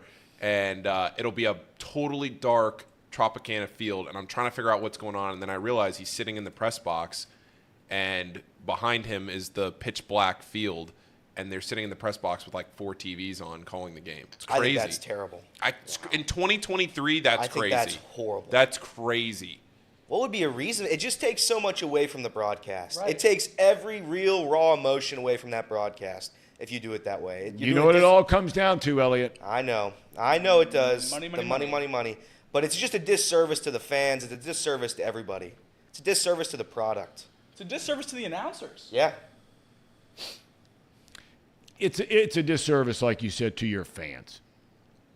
I mean, that Tampa Bay, I'm not surprised. I mean, you can say you want to be like them on the field. There's nothing that you want to be like them outside of that. There really isn't. Okay. That's what, Nick, I just said that. In 2020, I was there. You're right. And Paul brought that up. Okay, hey, before we get to our chat rankings. Yes. Is there anything else we need to cover as it pertains to the Redlegs? I would like for each of you to give me your prediction on this homestand. Okay? Yep. Okay. All right. And then I want to hear what kind of wagering any or all of you are doing for the weekend. Okay, let me go first because I gotta use the restroom. Okay. I say the Reds go 1-2 this weekend. I say the Reds go 1-2. 1-2. Partly because I'm going to put a tiny little caveat on there. The Weather Channel could be wrong, but I'm going to say that they split the doubleheader on Sunday if it ends up going to a doubleheader, and they lose tonight. Okay.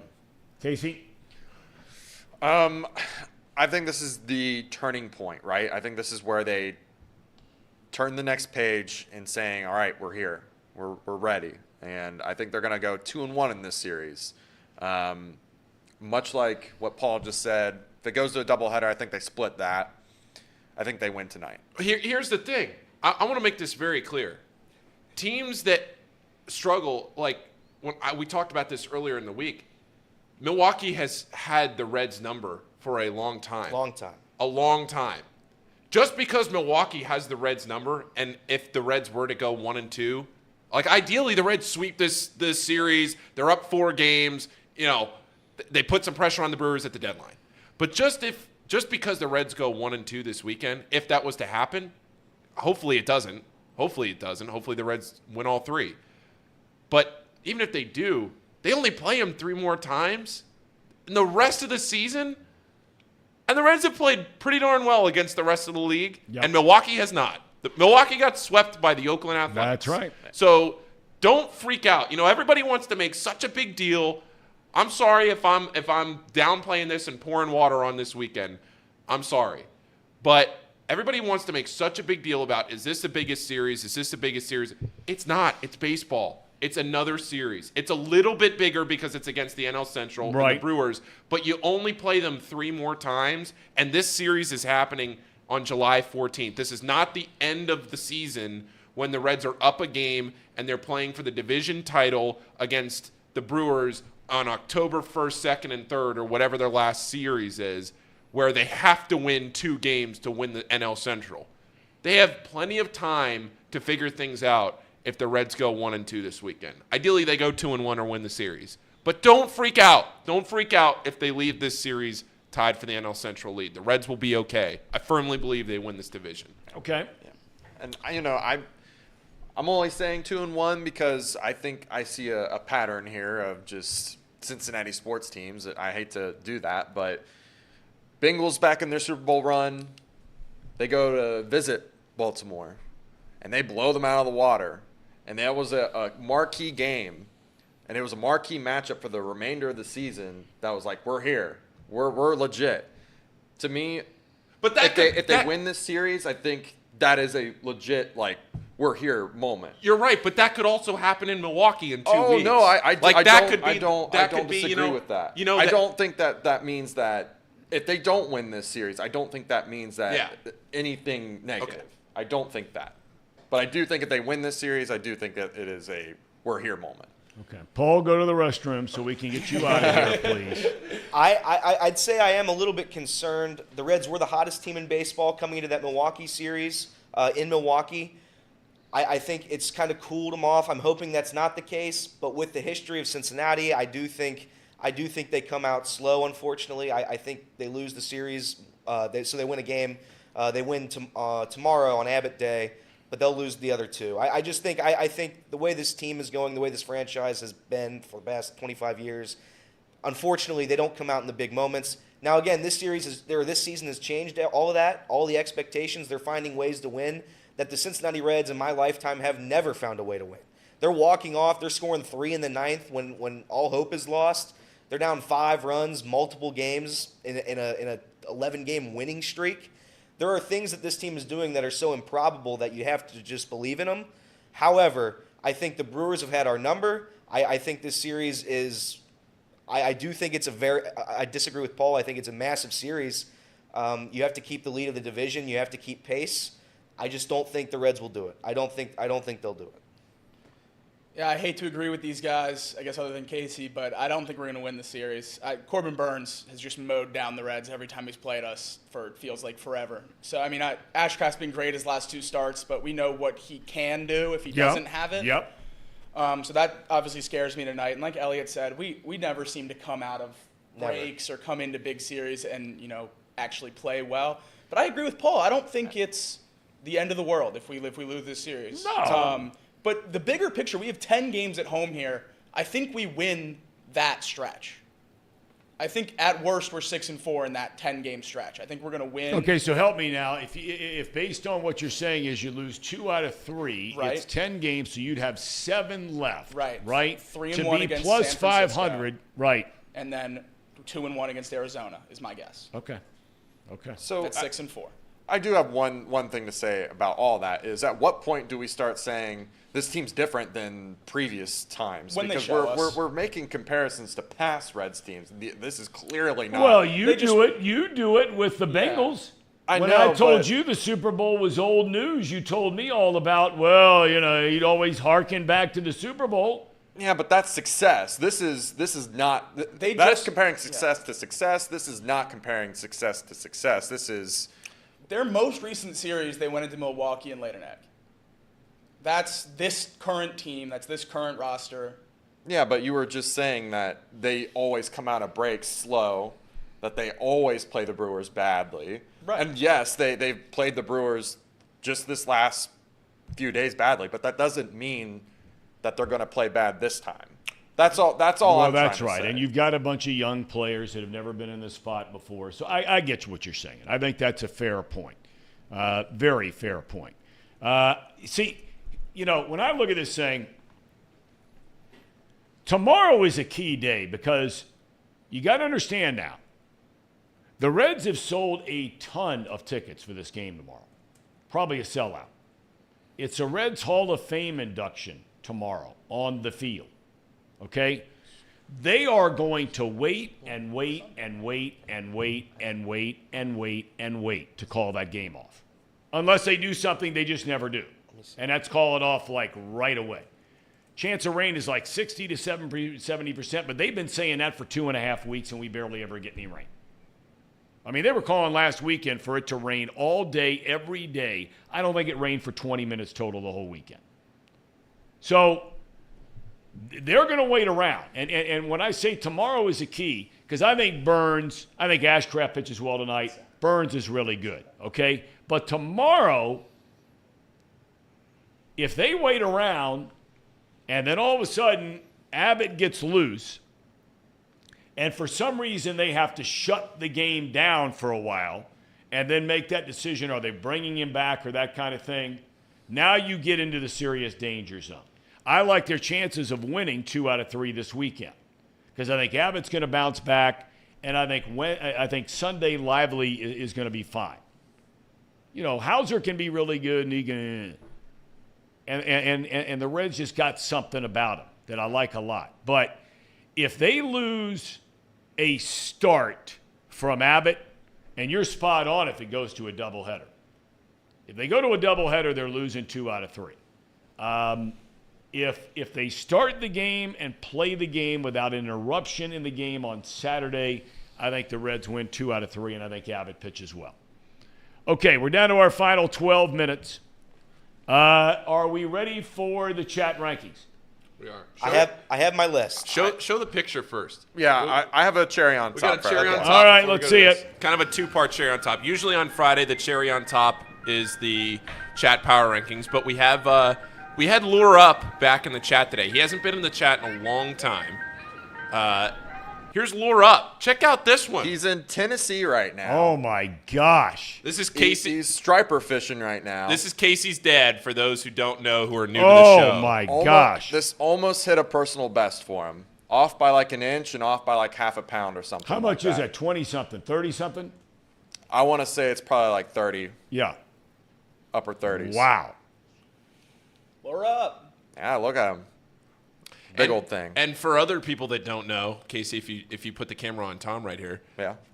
Lure Up made the backdrop of the set. I know that. I'm well aware of that. Yeah. Yep. So every time that set we zoom in, I'll just Zoom zoom out. out I'll for a zoom little out for a little bit. Hang on. Zoom out. Show the people the set. Sometimes we get people in here that. You did a big this league whole job set. on here. That's all. Yeah. Everything that you see in this screen right here It's big time. is made by Lure Up. No doubt about it. Thank you, Mr. Lure Up, Mr. McCollister. All right. Chat power rankings. Yep.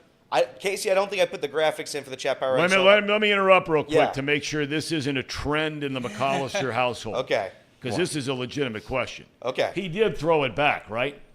Yeah. Throw it back. Are you kidding? No, I'm not kidding. He's not a monster. Like he's not one of some in those his guys. People got to What eat. sort of Tom. question was that? It was asked in the chat, and I think based on what we've heard this week, it's a legitimate question. It's a fair question. All right, so okay, so it is your responsibility That's right. for our chat rankings this week. That's right. Elliot, Yep. take it away. So here we go. I'm going to start in dead last.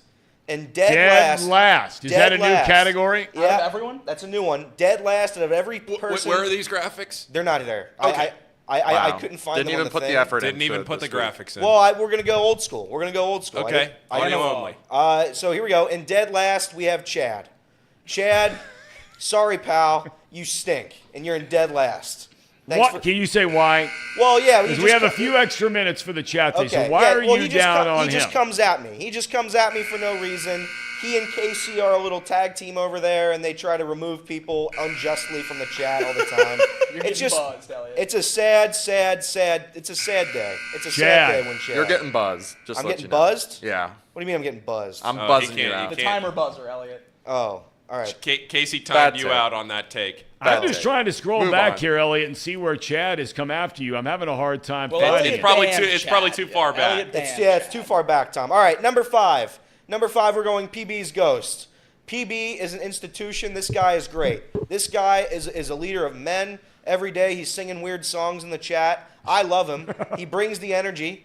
I think this guy is a true leader of men. PB, you're number 5. At number 4, a comeback like no other comeback has ever seen, Brian B. Brian B was gone for like a 2-week stretch there. He's on vacation. Brian B is now a superhero in this chat. He is my friend. This is Brian B. He's your friend? Yeah, he's my friend. I don't know him, but he's my friend. He's my friend. I built a relationship with Brian B. Brian B is my guy. Number 3, Mark.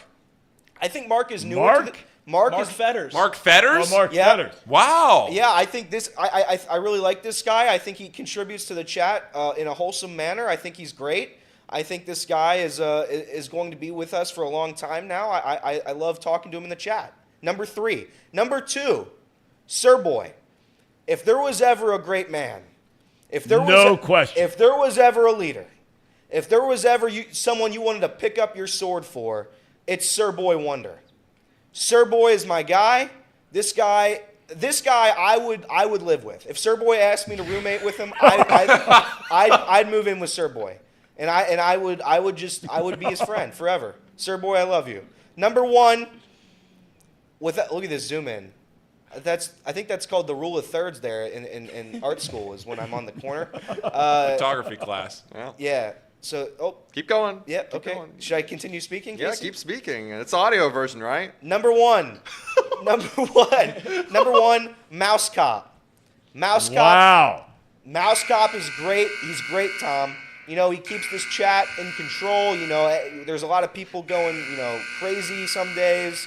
Mouse Cop reins it all in. Mouse Cop is my guy. I don't know who Mouse Cop is. I love. What are we doing with the camera? Wow. Keep going. Okay, all right. So Mouse Cop is my guy. I don't know who this guy is. Mouse Cop is an all-time troll. I don't know who his name is. I don't know anything about him. But I know that deep down, Mouse and I are best friends. You have some massive omissions on this list. What do you mean? I mean, no Everett. I thought Everett had a great Everett week. doesn't. Well, here's the thing about Alex Everett. Wallace had a really I can't nice believe week. David Brown's not in there. Yeah. I mean, he's Yeah, I just- mean, Li- I'm not It's like saying it's a bad list. I'm just saying there's some big omissions. Maybe Ronnie Smith. was- No Ronnie Smith, first of all. No, and trust me, this week without sports going on, we needed Ronnie Smith to get us back into some sports talk. You just had some big omissions that maybe Ronnie Smith was on to something where he said expand the list. Yeah, and not only that, there was none just like recommendation. There was You mean honorable mentions? Yeah, honorable mentions. There was none of that. Yeah, we could have You done. just only. Yeah, Well, you know, we're okay. This side of the room. This side of the room doesn't do participation. That's right. That's Participation right. trophies are for the weak-minded, Yeah. Casey. can I'm do with your you. honorable I'm with you mentions. all the way. I'm with Do you you all want to make the the top way. 5 or do you want to make the honorable mentions? I mean, come on. whoever did it last week, well, that was Reed. I mean, we had like 9 guys on the honorable mention ridiculous. list. Yeah. Where was Blaney? I mean, Where was Blaney? Blaney should have been number 1. In hindsight, I probably should have made Blaney number 1, but unfortunately, Blaney's dead because Casey killed him. Luke didn't make the list after beating you in a bet in the Well, Yeah. that's why he's not. Yeah, Well, that's why he's not, and I do have to get wet at some point today, unfortunately. So, Okay, go ahead.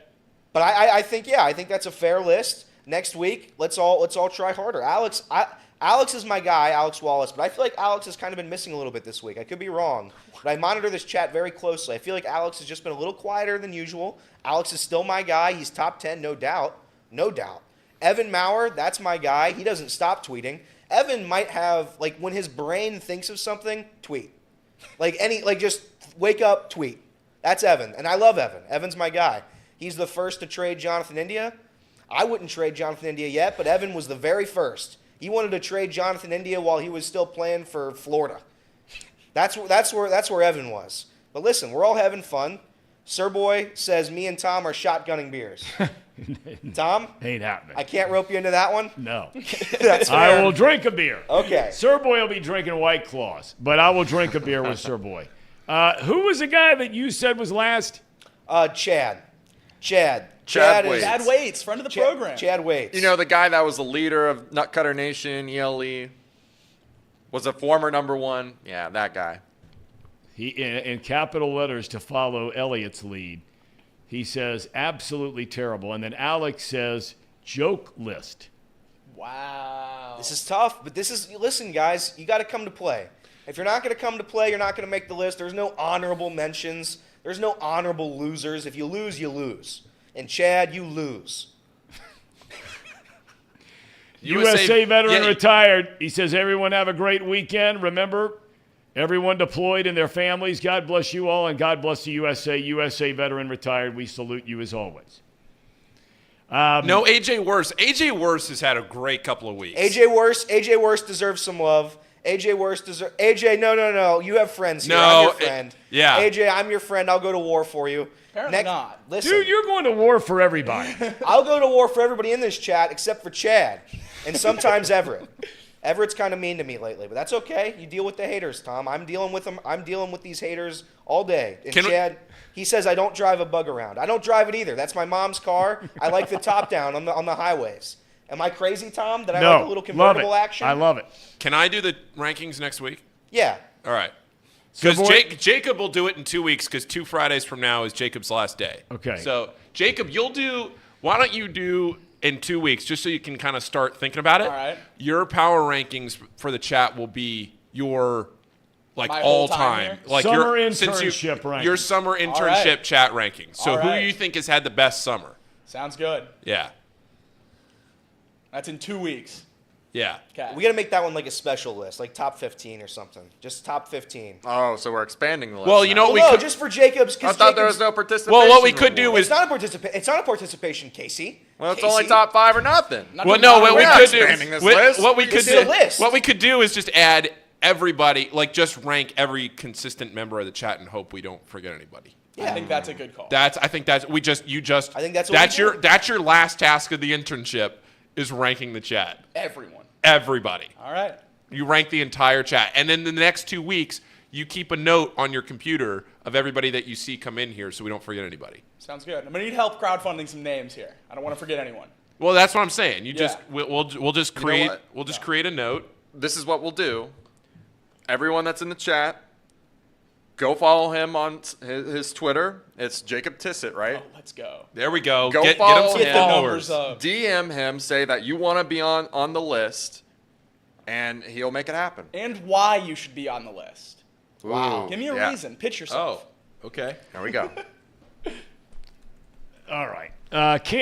Kansas City Royal John India says Tom wants to trade Steer and CES for Tyler Malley. Oh, boy. Kansas City Royal. By the way, he says you can move in with him, Sir Boy. Big time. Move who? You can move in with Sir Boy. Oh, okay, good. That means Sir Boy. But moving see, together. here's the problem if you move in with Sir Boy. Uh-oh. Come on now. You're thinking like I am at home. You know where this is going. It hasn't dawned on Elliot yet that if he were to change residences, what that would ultimately mean when it comes to those days and or nights when Luke Weaver starts on the mound. Oh, yeah. Right? I call dibs now, on the maybe bathtub. Sir Boy, knowing him, he's got this big league job. He's all over town.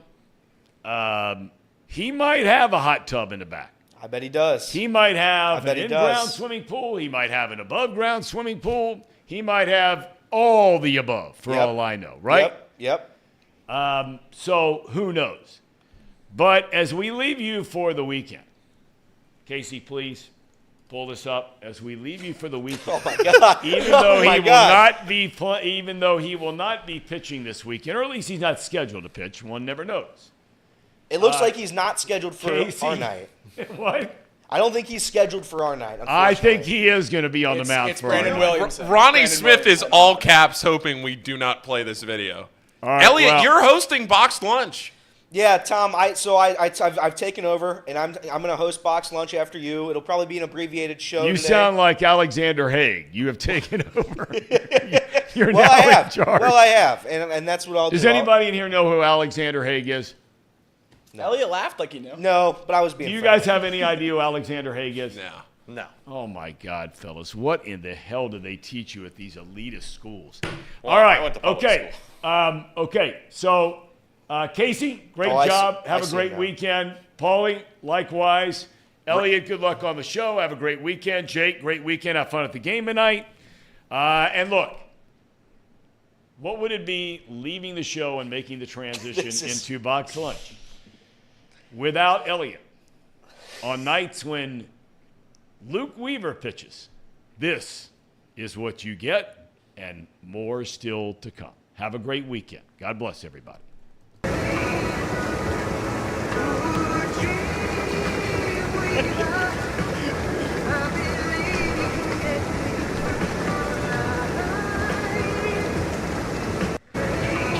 Roll it again, Ronnie.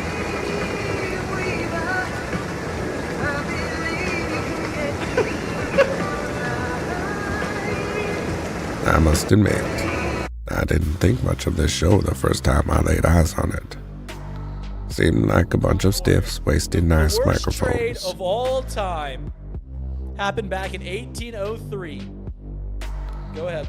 Napoleon Bonaparte traded the Louisiana Purchase for $3 million. Napoleon, what happened?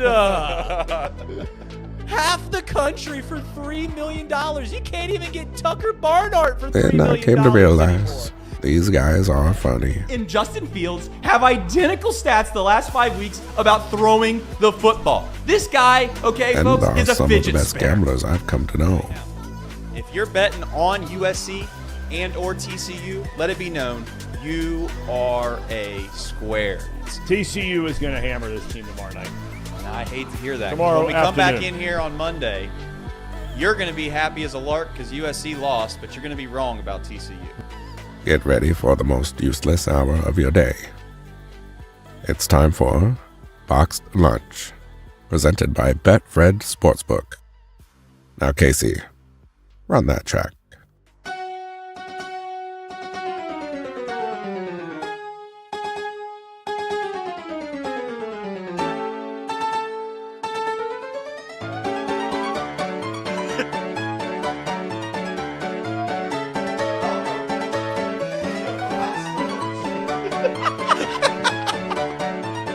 Oh, you gotta fix those headphones, Chuck.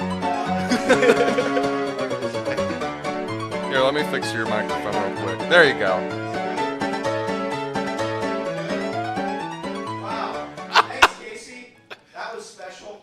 I guess I really am a clown. I don't really need these. So I'm hosting Box Lunch today. I was told by Reed I was going to be given this opportunity. What a day. What an honor.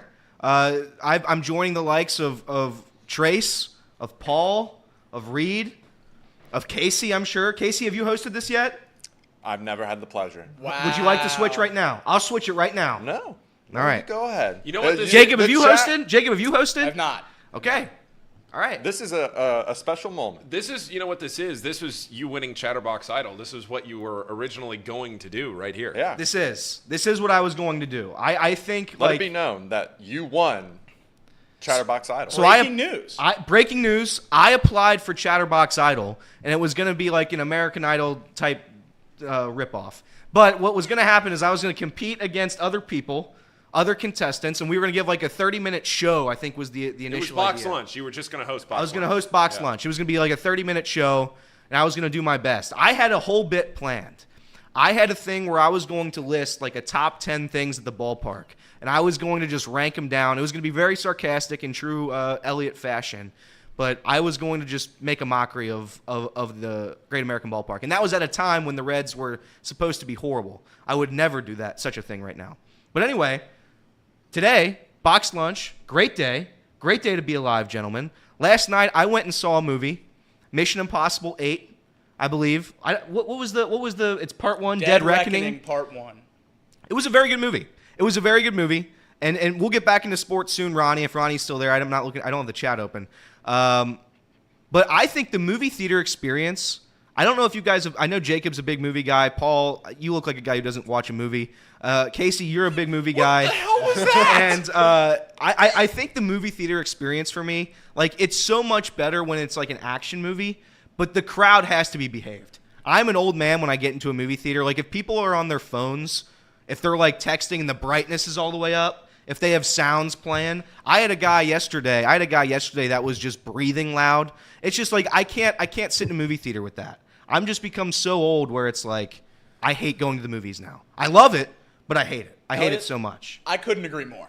I thank you. And people will get mad at me. People are like, if I go to a movie, I'm gonna do whatever I want. I'm gonna go there and make fart sounds. Like, what are we doing? We're going to a movie. You sit in silence. You watch the movie. You leave the theater. I had a great Mission Impossible experience, quiet theater, not many people, probably 10 people in the theater total. It was spread out nicely. Yeah. But the movie I saw before that, Into the Spider-Verse, now, phenomenal film. Yes. There were delinquent children running around the whole theater, causing a ruckus, mid-movie. Okay, and I'm going to come on, Jacob, I can't agree with you more. I'm a big Marvel fan. I'm a superhero nerd. I am. I know, Casey, you're a superhero guy, yeah? Oh, yeah. Yeah, Paul, again? No. Probably not. Absolutely not. Paul, no, that's one I won't even fight. No. He just doesn't like superheroes. He doesn't like fun. No. But anyway, when you go to a superhero movie, you're going to see a ton of children, and that's the way it is.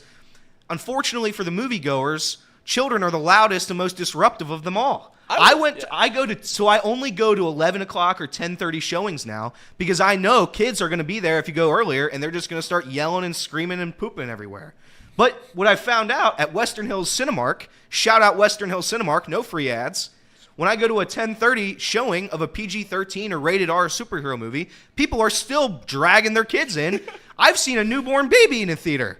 A newborn baby for Deadpool. Deadpool is a rated R movie, and there was a newborn baby crying throughout the whole thing. I have no problem with newborn babies watching movies if they would sit there quietly and enjoy the film. Yes, Jacob. I don't know why people get mad at that. People are like, I'm going to bring my kid to the movie, and if they cry, it's your fault. Now, listen, guy, I get it. If you go to a restaurant, if you bring a baby, that's perfectly acceptable. But if you're going to go to a movie theater, right, a little etiquette would be good.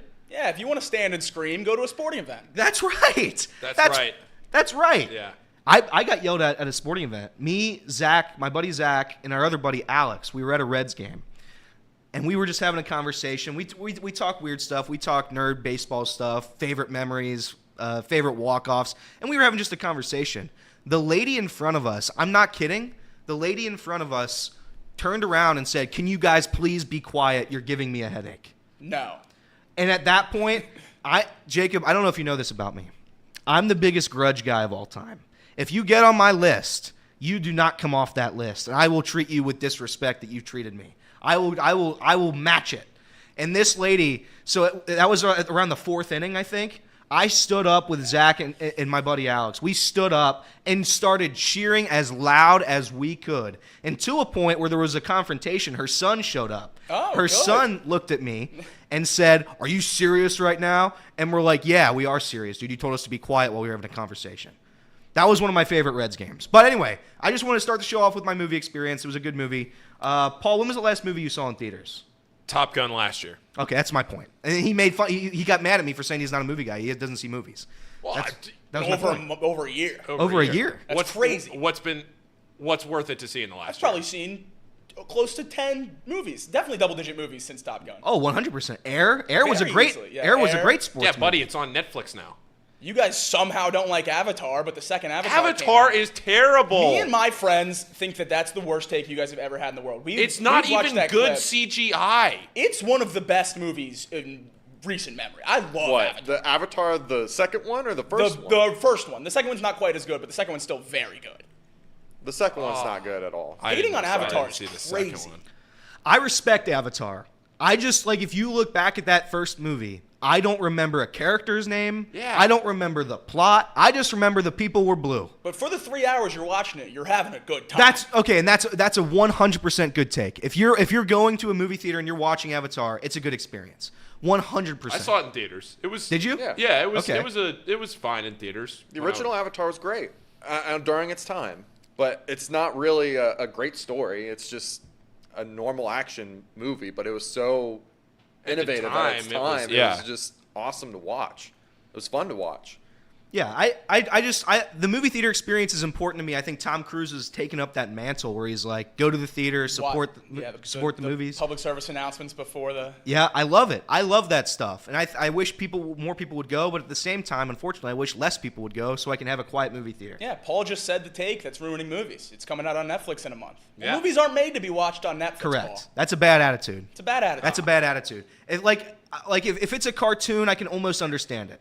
Maybe not excluding Across the Spider-Verse, those movies, because those are actually good, really good. Yeah, agreed. They're cartoons. really good in theaters. But I think, I don't know. I just think the movie theater experience has gone down, especially by me, with the clientele that bring their children. You walk in there, you give them a $50 bill, you get a small popcorn and a small icy. You go sit down for 3 hours. Yeah, dude. It's wonderful. Yeah, the prices are insane. All right, we'll go to some sports, Ronnie. This is for you, pal. Reds first half. In my lifetime, I've said it before, I would argue that this first half of this Reds season has been the best first half of a Reds season in my entire life. It really has. With the expectations that were set, and that bar was all the way on the ground, all the way. I think with what has happened throughout the course of the first several months of this season, I don't know if we'll ever experience it again. Yeah, 3 months ago we were saying 100 losses. 90 losses at least, and now we're talking about 90 wins. So I was going to go through Jacob, and Jacob, this is going to primarily be for me and you here, but everybody else obviously is welcome. I was going to try to rank some of the best moments from this season. Okay. So I have my list right here. I would have loved a heads up on this one, Elliot. Well, yeah, that would have been good. But you can think right now. Yeah. I'll give one right now. When Ellie De La Cruz was brought up, that debut game, it was the Dodgers, right? Yes. Were you there? I was not there. It was my sister's birthday. Otherwise, I would have been there. It was one of the most magical games. Unironically, like when I use magical, I'm kind of being silly, but also not really. They were down 5 runs at one point in that game. Right. They came all the way back to win 9-8 to walk off the Dodgers. I think that game truly might have been one of the start of something completely new here. I think the energy, the culture, the spirit of this city, the spirit of that clubhouse down there, I think everything has changed since Ellie brought up. And that moment when he rips a 117 mile per hour double in his first at bat or second at bat, I think you can't like look back at this season without mentioning that. And that's the start of something phenomenal. It's the start of something new here in Cincinnati. Yeah, that would be my number one. My number one is the next game. Yeah, Will Benson. Will Benson. Will Benson's walk-off home run is my number one. And when you accompany that with the fact that Ellie hit that moonshot for his first home run earlier in the game, and you had won on a walk-off the night before, vibes were at an all-time high. Excluding the Braves series, I think that Saturday game was the peak vibes in the city. The Saturday was good. I think, or the Friday, right, against the Braves? Yes, sorry, Friday. It was the Friday. I think. Because that was who walked off that one? That one. That wasn't a walk-off, was it? No, I believe we just won. Okay, yeah, that's right. Joey Votto had no home run in that one. And that was a Dreamweaver game. That was a Dreamweaver game. That was the game the Reds turned the double play at the very end to end the game. Yes. Won 12-11. Yes. Or 11-10. One of the two. All right, so Benson is Jacobs. Casey, do you have a favorite moment this season? Ooh, I don't know if I have a favorite. Oh, I do. Joey Votto's first home run. Brilliant. That was a great. It was on my list. That was a great moment, just because he's back, right? And the team was better. I have a question after we're done with this Reds first half. Yes. So sorry. come back okay. to me. All right. So I agree. Votto was on my list. Having him do that in his first at bat, when everybody, pretty much every beat reporter, every writer, everybody was saying how he's not going to be a clubhouse guy, how he's not going to jive with the team, how they should cut him, blah blah blah. Having him do that in his first game back was phenomenal. That was a moment. On my list was Spencer Steer's walk off against the Padres. Absolutely. A blown lead. I thought it was dead. Spencer Steer, deep left. Paul. Let's see. So I was at Ellie's debut. Yep. I was at Joey's first home run, and I was at that Braves game.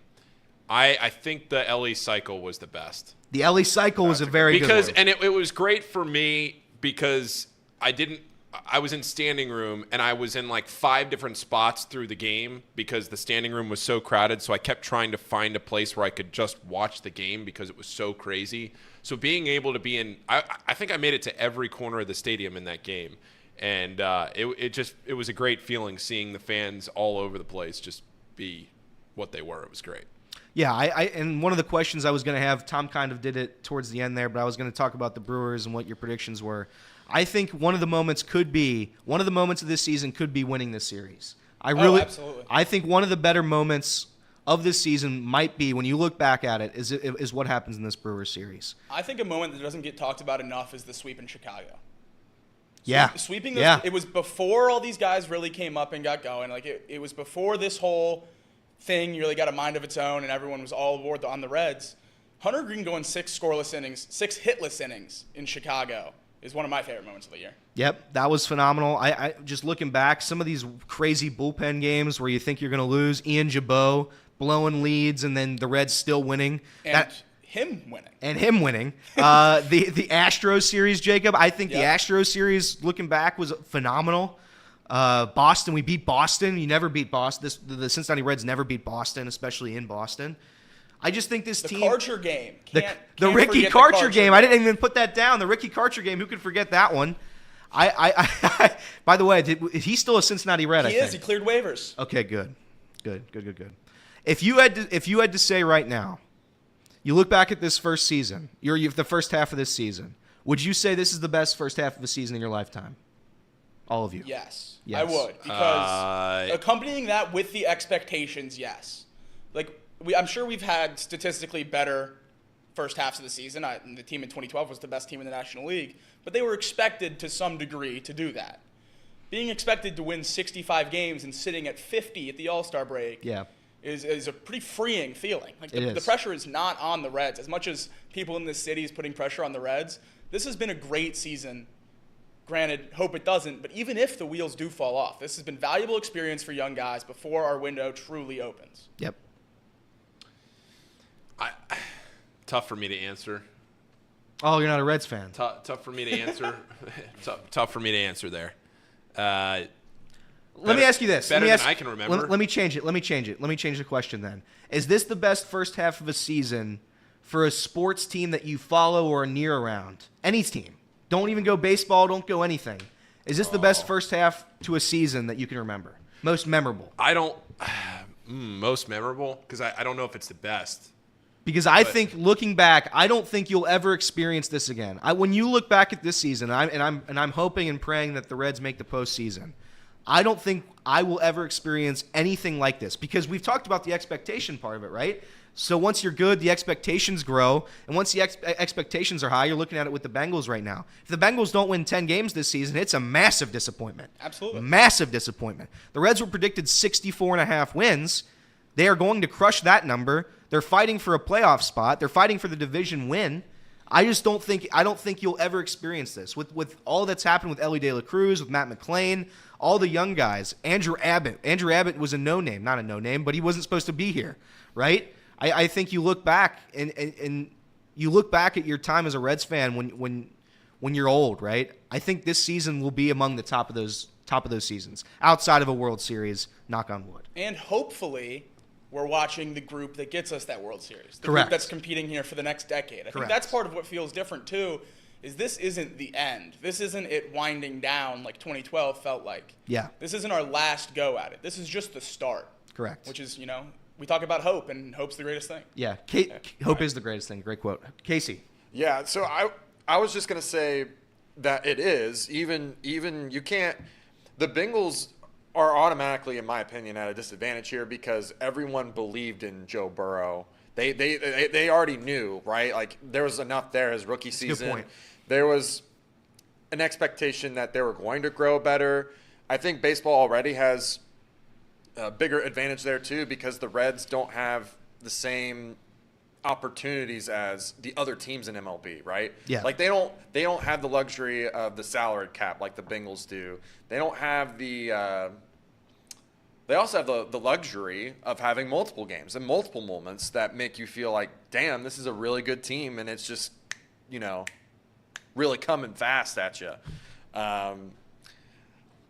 Anyways, Casey. so That was good. yeah, I got so that. I would have see to you working agree. over there. I see you working. Yeah, I'd have to agree that this is one of the most memorable sports, I guess, turnarounds that I've ever witnessed and ever followed. One of the more exciting ones that I've ever been a fan of. And here's the craziest part: as awesome as magical, whatever you want to call it, as this season has been, there are still people who are like avidly going out of their way to be negative for no reason at all. And that brings me to my next point: analytics.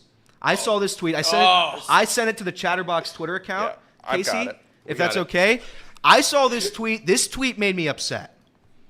As an analytics guy, this tweet made me upset. I had to check this tweet twice to make sure it wasn't a parody So tweet. I can't see it from there. I'm going to read it from my phone. I have it on my phone real quick. I'm editing it live. Okay, so Casey's going to get it to a point where you can read it. There we go.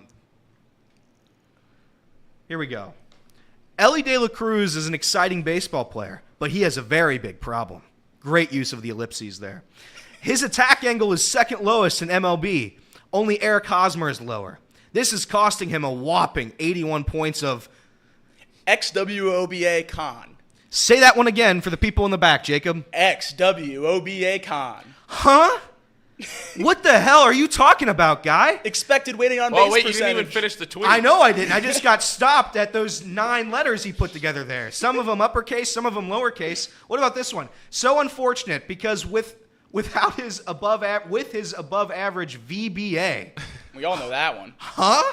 VBA. He could easily have top quartile contact quality. Listen, I like alliteration as much as the next guy. Whoever compiled that tweet, whoever made that tweet, they should be in prison. They should be in prison. Metaphorically. I'll say metaphorically so nobody comes at us. What are you doing? What are we doing? Ellie just had one of the best first halves of all time. He's top 2 in Rookie of the Year. Could still win it without playing half the season. Now, let me take the villain angle for 1 second here. Okay. Just really quick. If he has the second worst attack angle and he's hitting 320? Yeah. What if he just gets to league average? Whatever that means. Whatever attack XWOBA angle con means. What is attack angle? What is it? Attack angle? That sounds like a superhero stat.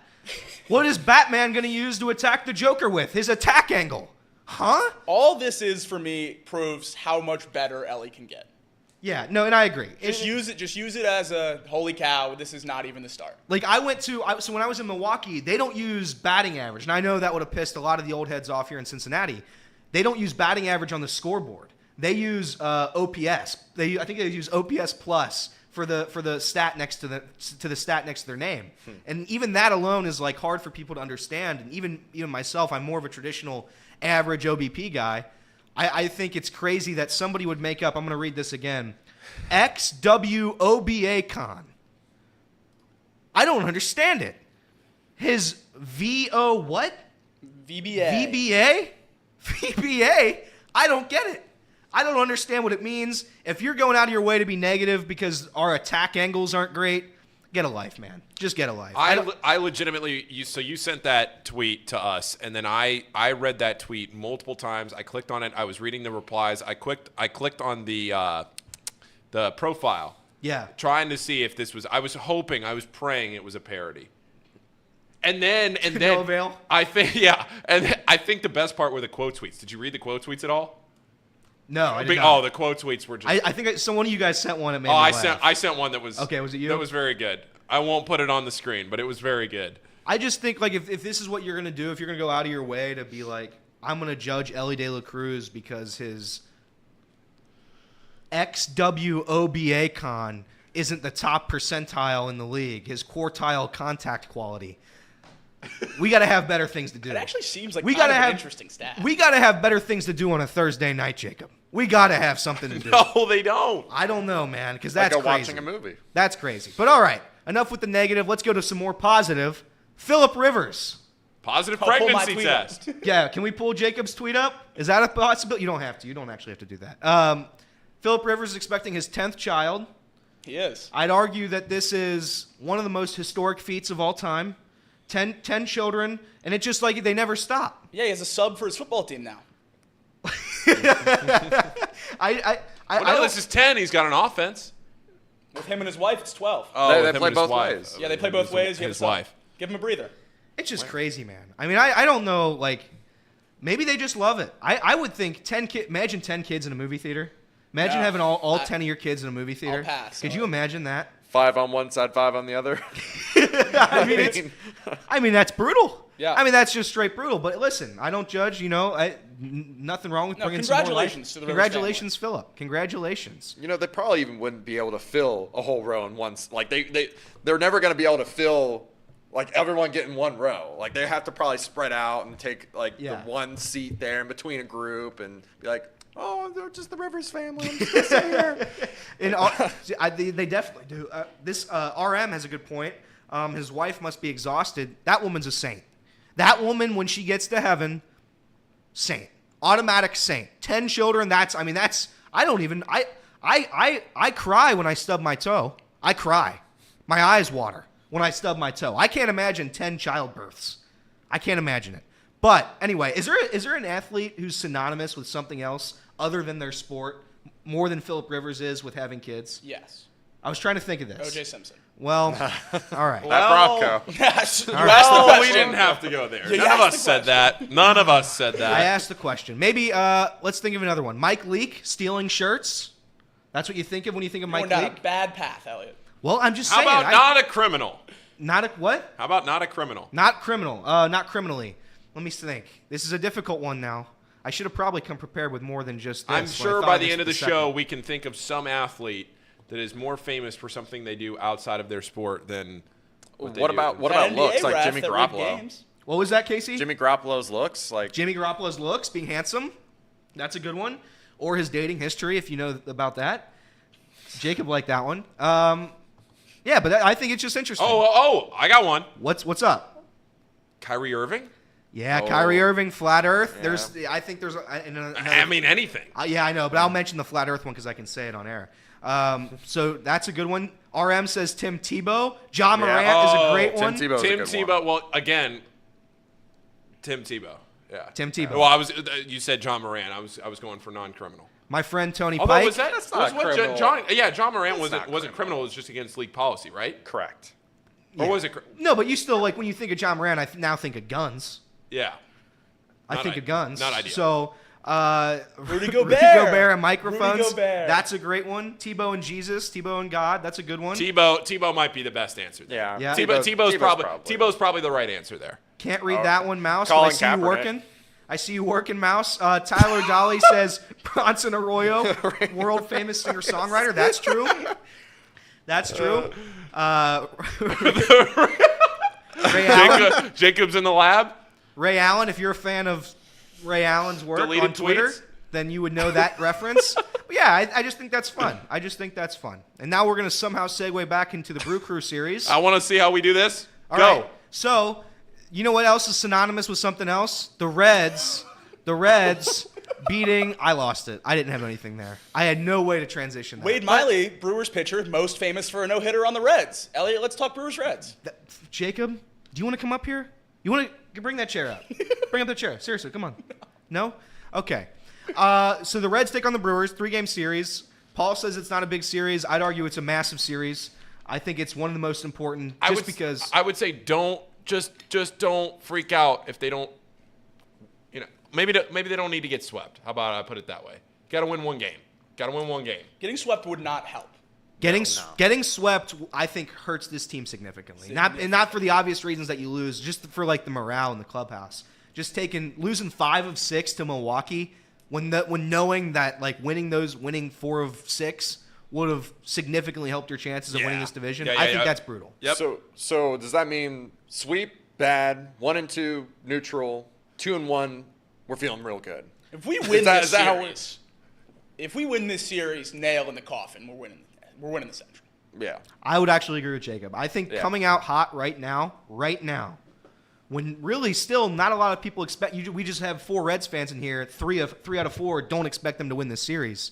If they take this series against Milwaukee, I do think the Reds now have the momentum, get the hot streak back. Obviously they're not going to win 11 in a row again, maybe. They still might. They're that good. I just think it just helps significantly with the clubhouse stuff. So, I said when Tom asked, I think we're going to win the San Francisco series and the Diamondback series. So if we can put the Brewers a handful of games back at the deadline and actually have them make a decision about buying or selling where they can't go all in, that's crucial for this team. Yep. And Charlie said it on the show today. The Reds are looking to buy. So if everything works out for the Reds, they win this series. They continue this month. They end it on a hot note. We get to the deadline, and all of a sudden, you near the return of Lodolo and Green.